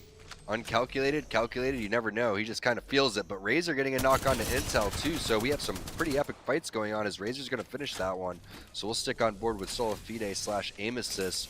It's all up to the scans. It's all open to getting initial damage right now. Armor's a little bit in the favor of Solifide, because Designful has that purple, but we'll see who gets the initial big shots. Oh, it's going to be Pickett there, and also a triple take coming through that rips Resulta.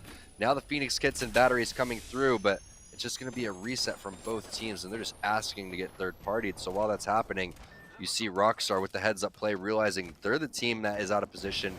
They have to go and make their move, so they go take the slow ground and leave Solifide to basically sit here and craft. Yeah, I love seeing that. Even though they got the triple cracks, they said, no, we're not going to go ahead and go for the push here. We're just going to allow Solifide to just have this position for now. And what a great call, because the third party was there. That would have been the sandwich. And so Rockstar get out of that position. Solifide now fending off another team here, as the bubble has been used early on. Gentrifying is able to evolve up to that purple, but it doesn't look like he has the bat to just instantly get right back into this. So he's going to slowly sell up. But if they've done enough damage here, you know, they could just fall back and just start crafting once again, pick up more batteries for themselves, as they committed a lot of heals into that standoff with Team Razor. Or excuse me, with I've already forgotten what team that was. Rockstar. Right? Rockstar. Okay. Rockstar. You were super close, but it's just Craft City over here, as they're just getting as much materials as possible. And man, it just scares me, Abe's, when you go and do that, to be honest. Never really know what's beneath you in this map, but Rockstar was able to evolve those blues up to purples now, and I believe they're still the team that's going to gatekeep over here on this side. They're going to have to deal with the Solifide squad, as Pickett's getting ready to throw that black hole, and they're going to start pushing through that door. So it's the fight that never ends over here between Rockstar and Solifide. Yeah, Aves Gonna go ahead and change up the angle here as they get the knock. It's Bobby Diego to go down, and so it looks like it was a different squad. Now Solifide coming in from behind, though. They have to be careful as Aves tries to back on out. Matt Pickett does have the armor swap to work with, and they have lost Aves throughout all of that. And so Solifide even pick up that final kill on that squad as well. Crummy tries to back away. He swings on out. We'll see if Solifide can give chase to them right now as NPL get involved in this fight. Yeah, NPL coming in with the third party, and Crummy, I see you, man. You can't clamber up, so you switch on over to Pathfinder. Same, bro, same. But now what NPL has is a nice position with some really good guns, too. And if they can get this kill, they're going to be able to have a ton of loot at their disposal, but a very nice thermate over towards the door is not only going to back him off, but it's also going to show his next route for the couple of seconds, so he can't even engage for the next 5 as he backs off and hits some cells. A great head glitch here means no one's going to be able to push him, but at the same time, they're going to have to filter through that little chokehold if they go and have to push this team. They see all this loot, so they'll bubble forward, clearing the angles out for themselves. There you go. He spots them out, but he'll be able to pick up something real quick before that bubble goes away. And again, it's going to be a lot of posturing here as the ring is just on the edge, so they're not under any pressure to move quite yet. Solifide change up their angle themselves and come back for the hard-earned loot here on the edge. Yeah, and the way that this zone pulls, you would think that it continues to pull towards their side. That's kind of how it's always been as we take a look at the team tracker over towards the side. Pop-Tart's looking pretty healthy. Razor still looking healthy too. Rice Krispie Treats, so a lot of top partner teams still involved in this one. Crafting as well. We saw Protectful get that kill a little bit earlier. We know 2 Brains, 1 Controller still in this one because they had that 50-50 with Team Applejacks, who's now been eliminated as well. So we have a nice little rat spot here. Not only in the tree, but wearing the same skin that's colored as the tree. Next level big brain play from Casellos.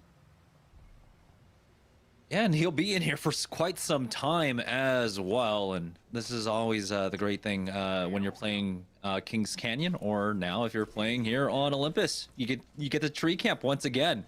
We're still on board with Solifide, though, who are playing on the edge here. As they're plotting out their rotation path, and they do have a way to get around. They've even got the Trident if they want to go for that as well. And so we'll see if they decide to bring that into the late game with them. And it looks like Designful, just eyeing his new ride, is wary because he does have the shots going on over towards his direction currently. It's MPL that we're trying to gatekeep them here, but it looks like Aim Assist will be able to just get out. Oh, Ronnie getting tagged up from just through that front window. That's tough because this other team realizes the bubble's down, and now you have to not only worry about this team, but the angles that are going to be taken behind you from the scouts and the triple takes. So I like the play from Ronnie. He's going to elect to hit the Q there, and they're going to have to reset with this bubble that comes back up in about 15 seconds. And the laser shots were coming in from Mercy and Team Razor. So nice job by Razor hitting some shots and kind of bullying Nestle Pure Life out of that position, making the rotation just a little bit easier here. And again, just the value of the Scout with the 2-4, the value of these triple takes, charge rifles, any type of long-range weapons. You want to have probably a minimum of 2 on your team in these high-level ranked scrim tournament scenarios. As Pop-Tarts are trying to push their way through Energy Depot, they're facing off against a lot of nades here.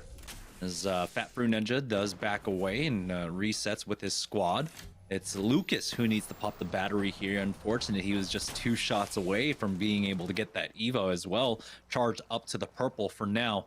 They don't have to hard commit over to this side, but it can be difficult to push from the southern side. But it looks like that is what their option is. That is what they're going to go for. They have plenty more time, though. They don't have to hard commit onto this one. We do have a fight here on the south side of the ring. Currently 2 Brains, 1 Controller. Tech dropped down low, but they're able to get kill and the knock and then the kill. And there we go. They finish off this squad, and they will have the south side of the ring to deal with now. That would have been a very nice quick scope from Bowser. Almost a haircut right there. A sliver from landing that one, but a clean team fight coming in from our #1 team right now as we see what the rotation plan is from Razor. They have a team inside that building that looks like they want to try to bully and find out how many players they have and what armors they do. have as well. And now it's going to be the charge coming up from Hakulo. He launches himself over towards the roof, but fortunately for him, has the cover from his teammates, and they're just going to back off, reset, reheal, and then try to deal with this team, which seems to be Nestle Pure Life. Yeah, not too many teams here on the northern side of the ring, as we saw. Solafide went for that northwest rotation, so they're running through the western side of the map right now. Defensive bombardment coming out from Bambino, and he gets instantly pushed. Zeratricky finding a great timing push here, as the bubble is going to be used by them as well. It's going to be a 3v2 fight, as Nestle Pure Life are now getting pushed here. Great shots out with that massive, though, from Dracos, as he hits for 70 here, 112, and he gets the knock onto Hakulo. And so now things are getting dangerous here, as Hakulo gets thirsted off, and now Razor are just down to 1. And so Team NPL able to survive that, and they'll be able to back away with this port. These guys drank their Nestle Pure Life in between games. They're hydrated, they're focused, they're ready to go. Amazing use of the bubble and the Mastiff right there, Jamerson. Textbook play. Bambino and Ronnie in unison. Dracos is probably so happy to get rezzed and be able to heal right there. Phenomenal plays from Nestle Pure Life. They also find themselves in the middle of the zone, not getting third-partied, so that's a huge relief for them too. As you look at Crafting, not so lucky. One player down, that's Joey Blackout. Impulse is saying, see you later. Bubble's already down. And that's going to be Team Pop-Tarts picking up some more kills. They're putting on a pretty good show today. Yeah, I believe it was also Solafide that got involved, and they might have just doubled back here. Oh, big defensive bombardment hit there. Fat Fruit Ninja is just getting bounced around by that ordnance, as they don't really have cover to work with. They're trying to heal up. They're going to go back to the other side of the ring, on the other side of Turbine here, and they have a small amount of cover to work with. Pop-Tarts, with being able to pop that med kit, will be able to swing back to his team. And Pop-Tarts, they might have to commit back onto that side. I don't know if they can actually make it all the way through here, but instead they'll spend the next minute trying to come up with a plan to rotate in. It's a Pop-Tart size little area that they're working with right now, Jamerson. And that zone is moving, so they're gonna have to figure out exactly what they're doing in 50 seconds. And I feel like you're going to have to challenge the team in front of you and try to pick up the KP and make your way through here. With only 7 squads left, it's not that likely you'd get third-partied. Maybe you have one other team in the vicinity. But one team that's been doing pretty well is NPL here. I love that 2 versus 3 that they had right there. I love the fact that they had the heads-up portal play coming in for Ronnie. And very rarely do you have enough ult excels to split beyond teammates here. So they're going to come through with their ultimates, and that should prove pretty useful on this rotation. A nice little portal bubble for Nestle Pure Life would be the perfect play. Yeah, Nestle Pure Life were trying to play gatekeepers up against Pop-Tarts here, but now Pop-Tarts have established a position in this ring. Is they need to go ahead and push forward here. They can't really commit on to any other side. This has to be the fight that they take, and they're the ones under pressure. The zone's going to start coming in. They're going to start taking chip damage away from that right now, which is why you're seeing NPL taking the angles here as they're slowly backing away, trying to chip, trying to back away whenever they can here to safely get within the zone. And so all the pressure is on Pop-Tarts. Fat Fruit Ninja taking a lot of damage, but he does have the gold armor, so the cell will get him back up to top again, getting hit for almost 50 damage here. We'll have to pop another cell here as the zone starts closing in on them right now. NPL, they're just guerrilla warfaring at this point now with the Mastiff out now. They've got one in front of them. That's going to be Lucas to go down. The bubble is used as well. They continue to push off of this here as Bambino.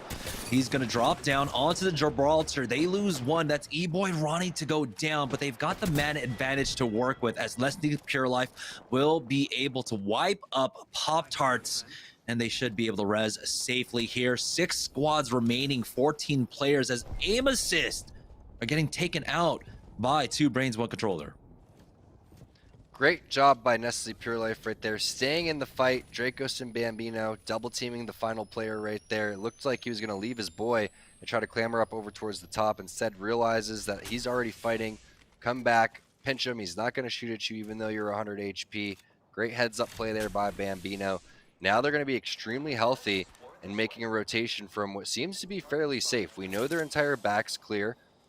question is where are the rest of these teams located? You have 2 brains, 1 controller, probably with a full team. How many full teams are left? Let's start scrolling through here and see where the rest of these teams are, even though Nestle Pure Life has to rotate in 20 seconds. We got to see where the rest of these teams are.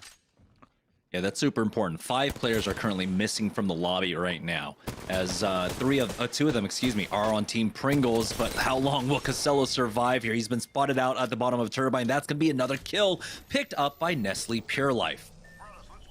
Yep, nice job by Nestle Pure Life finding the rat right there. We were wondering how many players were on their side. Just 1. Now the free rotation coming in. All they have to worry about is what's in front of them north side. You have the bubble. You have the defensive bombardment, so this is a great opportunity for them to watch this portal. They also take that Wraith down fairly weak, so that Wraith is going to have to heal up while this is going down. And I like this heads-up play, throwing the defensive bombardment far away, because if you tossed it shallow, it's going to be eaten by a majority of that roof. Rice Krispie's going to get the knock on the gentrifying. Draco's going to back off, hit the battery inside the bubble. The defensive bombardment doing a lot of work over there towards the side, which means they're going to go and push this. And they're going to get a couple of players out of position. That's going to be 2 players down. That's going to be 2 brains, 1 controller out of this one. Nestle Pure Life trying to finish this game out. Yeah, and this might just be full teams that are here remaining here. Nestle Pure Life with the high ground position. Bubble offensively from the other side, as Draco's now with the Mastiff playing around the edges there. As we do have the heals being swapped back around. Ronnie has to back down for now as he pops that bat, but it's a good tempo control coming out from NPL, going for the full reset, going for the full heals. They've got the Evos and they've got the high ground here. The ring will pull away from them, but they have the opportunity to just jump on over to the other roof.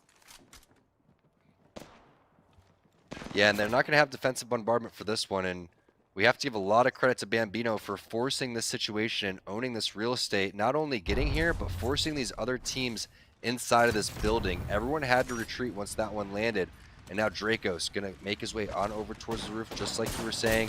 Even wanted to throw the zip line down for his teammates just in case they needed that one. Going to have to hit a battery, though, because that other Pathfinder was absolutely psychotic. That was going to be Mercy only coming through. Great massive shots landing. That's going to be Team Rice Krispies pushing in.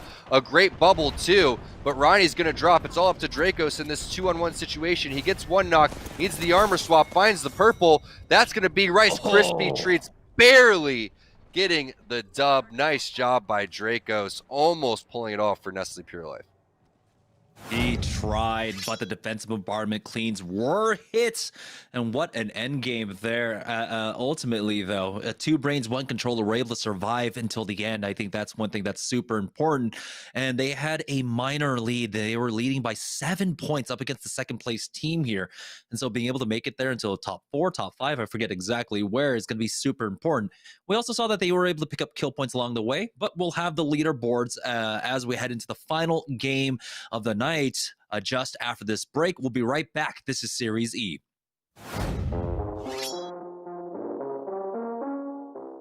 My name's Bambino. I play Apex Legends for Nestle Pure Life. And did you know that hydration has a big impact in gameplay? Get onto the ground and that finished him off right there. Nice getting the knock on Dracos. Jet taking out the solo rat. Ronnie taking out the Zion with the R9 spray. It's a 2v2, I believe. Ronnie taking out Jet as he tries to control her armor swap. If you want to be cracked, make sure you stay hydrated.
All right, welcome back, guys, to Series E as we are getting ready to head into the final game of the evening there.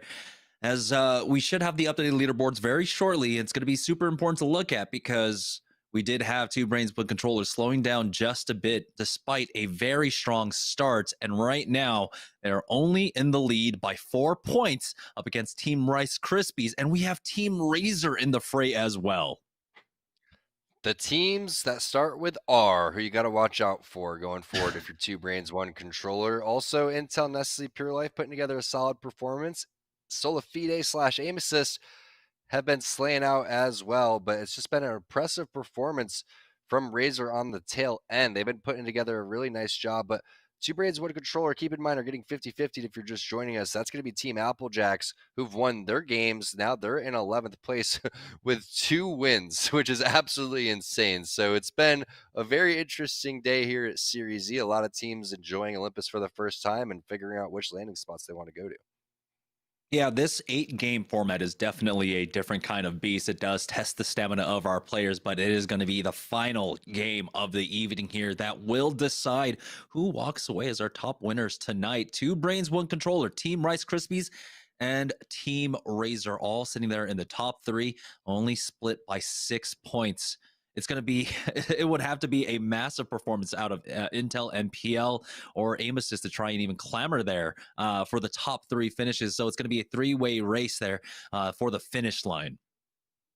I'm excited for Team Rice Krispie Treats because I was talking about on Final Circle on Thursday how this was a team that I was looking forward to this week to step it up and have a big performance, because I think out of all of our partner teams, they're sitting around 7th or 8th in terms of points. But after today, putting up 83 points is big for them because this is what Team Razor does, and that's why they're leading all of our partner teams.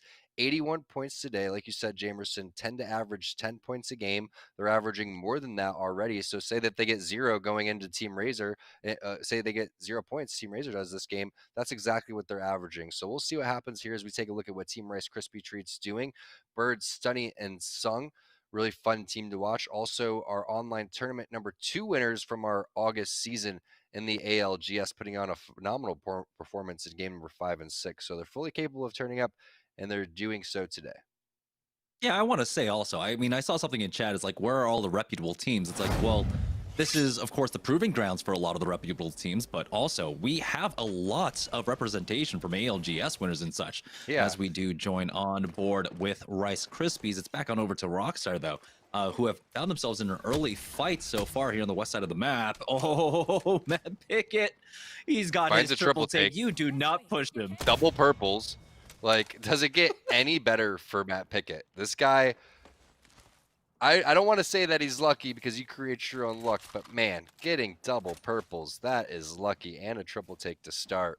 Phenomenal job there coming in for Team Rockstar. His triple take up close, medium range just doesn't miss, but you do see Intel getting into it fairly early. They got 2 knocks. One player was already down. I think that was Hill that got griefed a little bit early, so now they're trying to bounce back, and they did so fairly well, getting double knocks over there as we take a look at what Rockstar is doing. And double purples and a blue, triple take on Pickett, R9 on your Bloodhound, might as well push, right? They're a little bit split, so they do have to be careful. We do have that rotation that comes out, from Hydroponics, from Elysium. With the mobility here, you can get third-partied by Solafide. It's Team Razor, though, that are over here at Hydro right now. Applejacks. And, they're pretty happy. But yeah, Applejacks are in the fight. Let's go ahead and swap on over. They already got the knock onto Tech. Yeah, there's knocks on both sides right now, so it's a 3-on-3. The Thirst does go on over to Tech, so Clayton's going to finish that one off. They may be able to get an armor swap. Kenny gets the knock on to Bowser, too. This is big for the lobby. We have to switch on over this fight if we can find it. There goes the finish. 1 player alive. That's going to be Nasky. So Nasky's in a 2 versus 1. 2 Brains, 1 Controller going up against Applejacks. And you do have 1 player still down. That's going to be Lions. So they're trying to hunt down this final player. And there it is, Nasky. Perfect timing. Kenny going to find that kill. And now the lobby is wide open. Razor and Rice Krispie Treats have the opportunity to take 1st and 2nd here with this kill by Applejacks. Yeah, and so they might have to, PayPal it on over to Team Applejacks, whoever the winners are tonight. Team Rez, though, finding themselves in a fight over here at Gardens. Good shots coming out from Mike as he drops down to continue this push, but it's the 2v1 down there, so he doesn't want to push his luck until the rest of his squad is ready to go on down. They'll go ahead and pick up this Thirst onto C-Bond 7 here as we join Nestle Pure Life. We're fighting over at Docks currently. Oh, and it's aim assist coming in, getting the knock onto Dracos. Great spray with the R9 though, just not enough for a one clip. Instead, Gentrify gonna turn that one back on over to Ronnie. There's Nestle Pure Life dropping to Sola Fide / aim assist. Nice job there finishing that one off. But now we take a look on what's going over towards the Intel side. Again, Tempest, the only Watson player in this lobby. It's absolutely insane to think about. Great shots there with the Spitfire. Gonna take a lot of damage onto that Gibraltar. Bubble gets used, but that's not going to be enough. This is Team Cheez-Its flying in. Oh my gosh, are you insane? Hill with the shots, finishing off Cheez-Its, and the disrespect on top of it. The Spitfire, Gibraltar, Hill, big things. You don't expect the blue mag on that Spitfire. He's just able to transition that spray over to the Bloodhound that comes up right behind him. Intel now with a huge team fight win. They've also got the replicators there, and so despite that fight taking a while, they'll be able to recover, get the bats that they need, and move on. Now though, it's Team Rockstar moving through the carrier here. They got to be careful. Aim assists are on the other side basically of this point, and so they're moving right into their crosshairs. All right, Crummy's like Chase Elliott over here with this thing, just nasty with the driving skills. He has to be the best driver I've ever seen. Crummy, you can't clamber walls, man, but you can sure drive any day of the week when you want to pull that Trident up. Good job, man, getting out of there. Nice job by Rockstar resetting. They're still in this one. They're going to need a huge game, though. And a lot of teams already dying, but here comes another team rolling up. Trident on Trident action. There goes the bubble coming through. They're trying to shoot right underneath that one. Anytime you do shoot the Trident, all members inside of that are going to take damage, but they're going to back off. Too much damage coming through. Team Rockstar now going to own a lot of this loot. Yeah, and with the ring closing in, they're right on the edge, so they're not under any pressure. They can take their time here if they want. Team Rice Krispies, one of our top teams currently in the lobby right now. They were in second place, but ostensibly they are in first place as 2 Brains, 1 Controller were taken out. Pop-Tarts, though, taking out Pringles. There's only 1 player remaining there, but Pringles, it looks like they will be able to finish off that fight. They do take that win. Yeah, Pringles shutting down one of our hotter teams today. Unfortunate for Pop-Tarts, they weren't able to put together a top 2 performance, but still solid overall as we take a look at what's going on with Applejacks. Are they about to win 3 out of 3 games where they survive off spawn? That would definitely be something. And you would just say, hey, all we got to do is work on getting out of spawn, right, Jamerson? Once we do that, we win every single game, right? Lion getting a knock onto Oso Rated right there, one of our open teams. That's going to be a little too short of a grenade for Klein, but that's enough for him to go and push up over towards the side. Still is taking a decent amount of damage, but the spray is there. Trinal going to drop immediately. The bubble disappears. Portal is still there, but Klein going to send this one. And should be able to find this Gibraltar fairly easy. Nice grenades coming through on the defensive side. 11-11. That's how my massive shots look, but they should be able to finish that one. He's a madman, just pushes right into that, but here comes the third party. Rice Krispies are here to take advantage of the aggression coming out from them as the knock goes down and the thirst on to Kenny. So Rice Krispies still in position here to win out this game. They're on the northeast side of the map, and they're just picking up kill point after kill points. We're already down to 11 squads. The first ring hasn't even finished closing yet. This player is going to give up his position and also bring him towards where the teammate is. So this should be 2 free kills for Rice Krispie Treats, but they need to stop dancing around and they need to just send it immediately. Because the longer they fight, the more opportunity for a third party comes in, and everybody's playing extremely aggressive this game, so you have to send it. But instead, Rice Krispie Treats going to play it safe, which also allows a potential res coming in. I'm not sure if that's the right play, allowing Team Applejacks to get back into this game. Applejacks has to be happy with that outcome. Yeah, and it looks like they will just go ahead and port on out of there, just completely get out of the crossfires of Rice Krispies, but Rice Krispies, they have turned their focus on playing towards the edge, covering their backs, as we do have Matt Pickett. It looks like he's already used that black hole. He's got the triple take in hand, hits for the 72 and the 24, as it looks like he's ready to try and push up, but no, instead it's just going to be the bombardment coming out from long range to see if they can find any other opening. Rice Krispies, though, find themselves in a fight. Good spray with that Volt, hits for 90 as the defensive bombardment has gone down from a Bird, trying to help out his squad up top, but do have to reset here. 88 with that massive shot, but they've gone down. One has gone down, at least Sung has. Bird playing expertly around this desk, but it might not be enough. Stunny is the last one remaining here. Tries to go for the armor swap. It's only on to the white Evo. He's got less than 60 HP to work with now in this fight. As he goes on over, goes for the thirst, picks that one up. Armor swap onto the blue. No, there's nothing left on it now. As he backs away, pops that bat. We'll see if he can recover in time to try and get Bird and Sung back into this.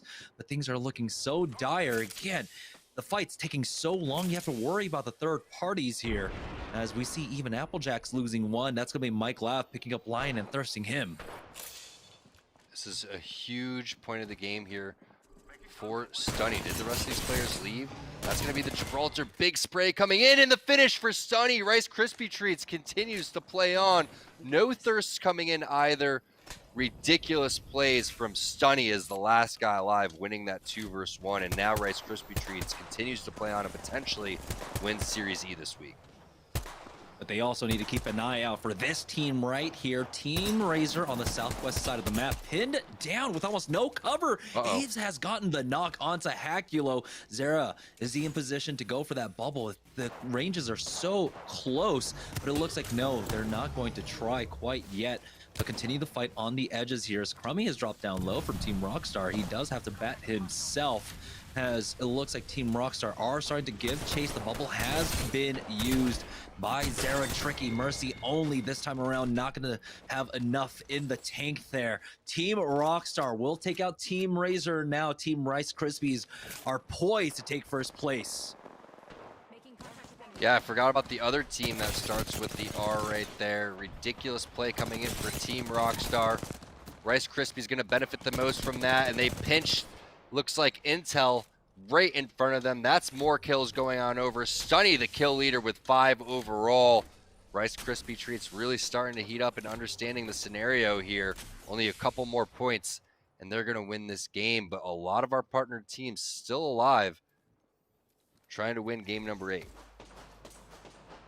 Yeah, they had Solafide in their crosshairs as well. Here comes support now from Stunny to try and get his team deeper into the circle. Team Pringles rotating over to the north-hand side as they've got plenty of zip lines to work with from roof to roof here to try and keep zoning control over the northeast side. There it is, the knock onto Designful, aim assist.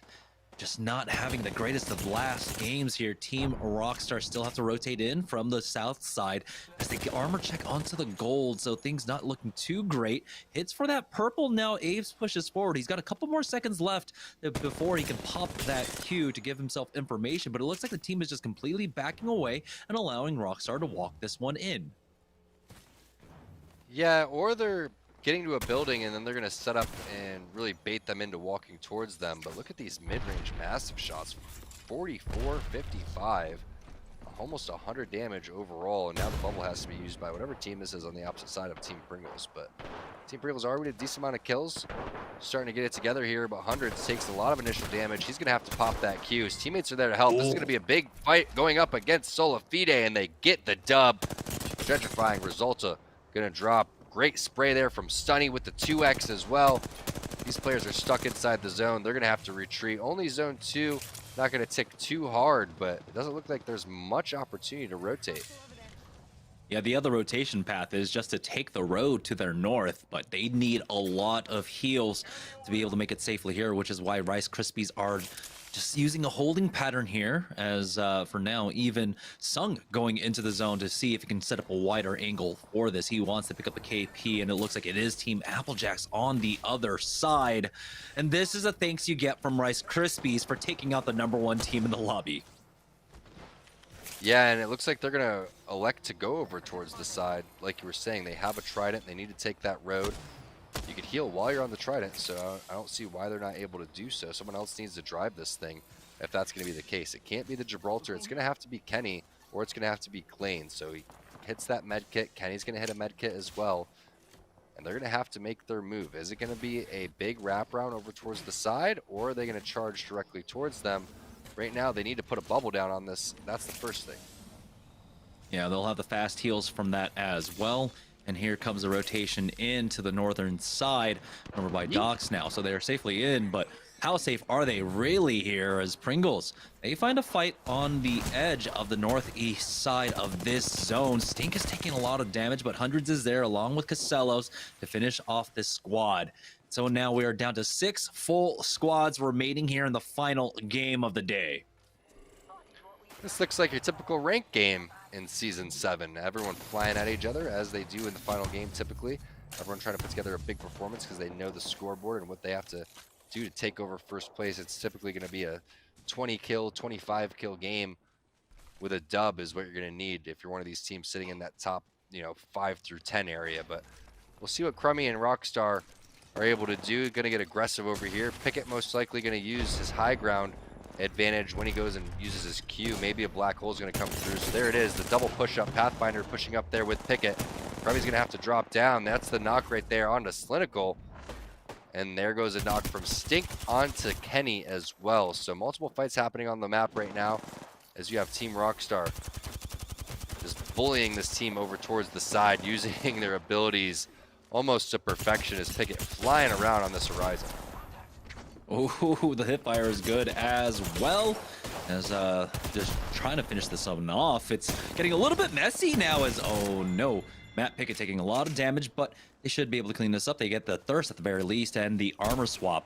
And now it's all up to just the Wraith in this squad as they get the secondary Thirst as well. So Team Rockstar will be able to survive for now. We are now down to 4 squads remaining here as we're just heading into zone number 4, ring number 4. This is all out bloodbath right now as we look at what Stunny's doing. He's setting a portal to get even more aggressive. That's going to hit the Gibraltar armor shield. No way someone's rocking a white armor this late into the game.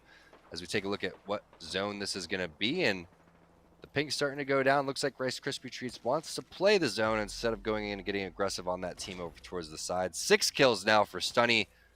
We know that their fight inside the building was the most important one that they had overall. But Pringle's looking extremely healthy. 3 red Evo shields. Also finding Bobby Diego over towards the bottom of the map. Should be some pretty free kills there, but a nice offensive bombardment is going to slow them down temporarily.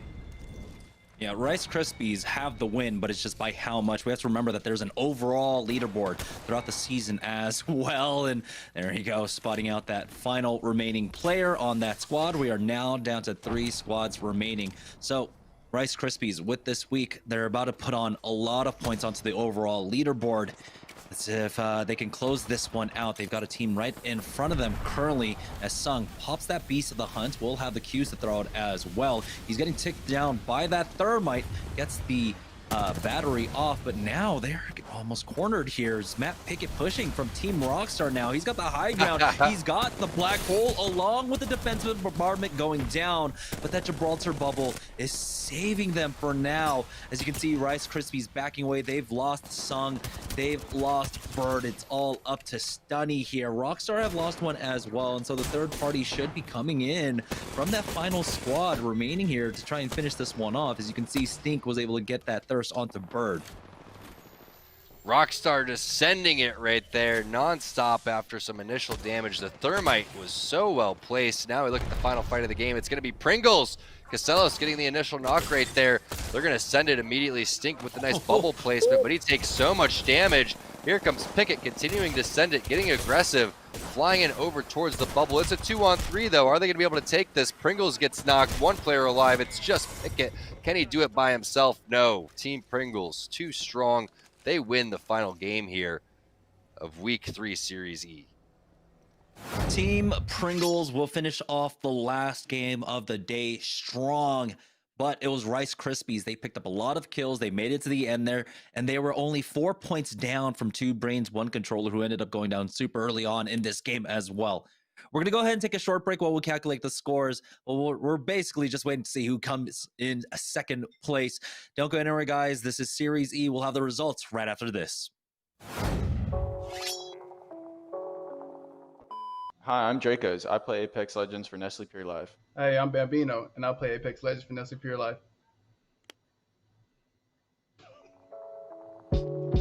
Let's go again. Bro, One more time, already one more drank. time, one more time.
All right, welcome back to Series E as we do have the final results of the evening after 8 games. Let's go ahead and take away who took first and second place tonight. Of course, no surprise to anyone. Team Rice Krispies take first place with 98 points across 8 games, but it was 2 brains, 1 controller, just eking out Team Razor by 1 point for second place.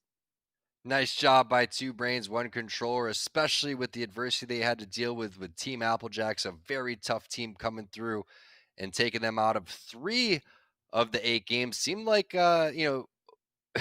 Two Brains, One Controller won a lot more than that, but Applejacks only would have won one more 50-50. It would have legitimately been a 50-50. So that just goes to show the two teams that landed over at Solar Array put up around 140 something points. So ridiculous fighting going on over there. But unfortunate for Team Razor that they couldn't get one more point. But what a job by Team Rice Krispie Treats. Picked them last week in Final Circle. They come through, make me proud. Good job, fellas. Yeah, very, very strong showing coming out from them. And Team Razor also maintaining that almost 10-point average across every single game, coming in third place there. Really close, really close. But congratulations to our top 3 teams. But that was just day 1 here in week 3 of Series E. That was our open tournament. Tomorrow, we have a lot more in store for our viewers at home, Tom.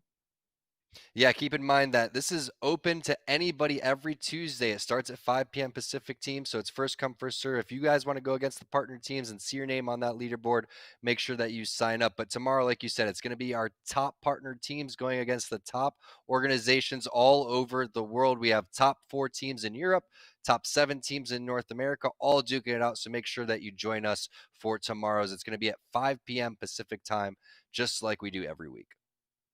Yeah, and so that's going to do it for us, from everyone here at Esports Arena, and of course, all of our partners here at Series E. Thank you for watching. We will see you guys again tomorrow. Once again, it is 5 p.m. Pacific Standard Time. Well, that's going to do it for us. So have a good night, and we'll see you tomorrow.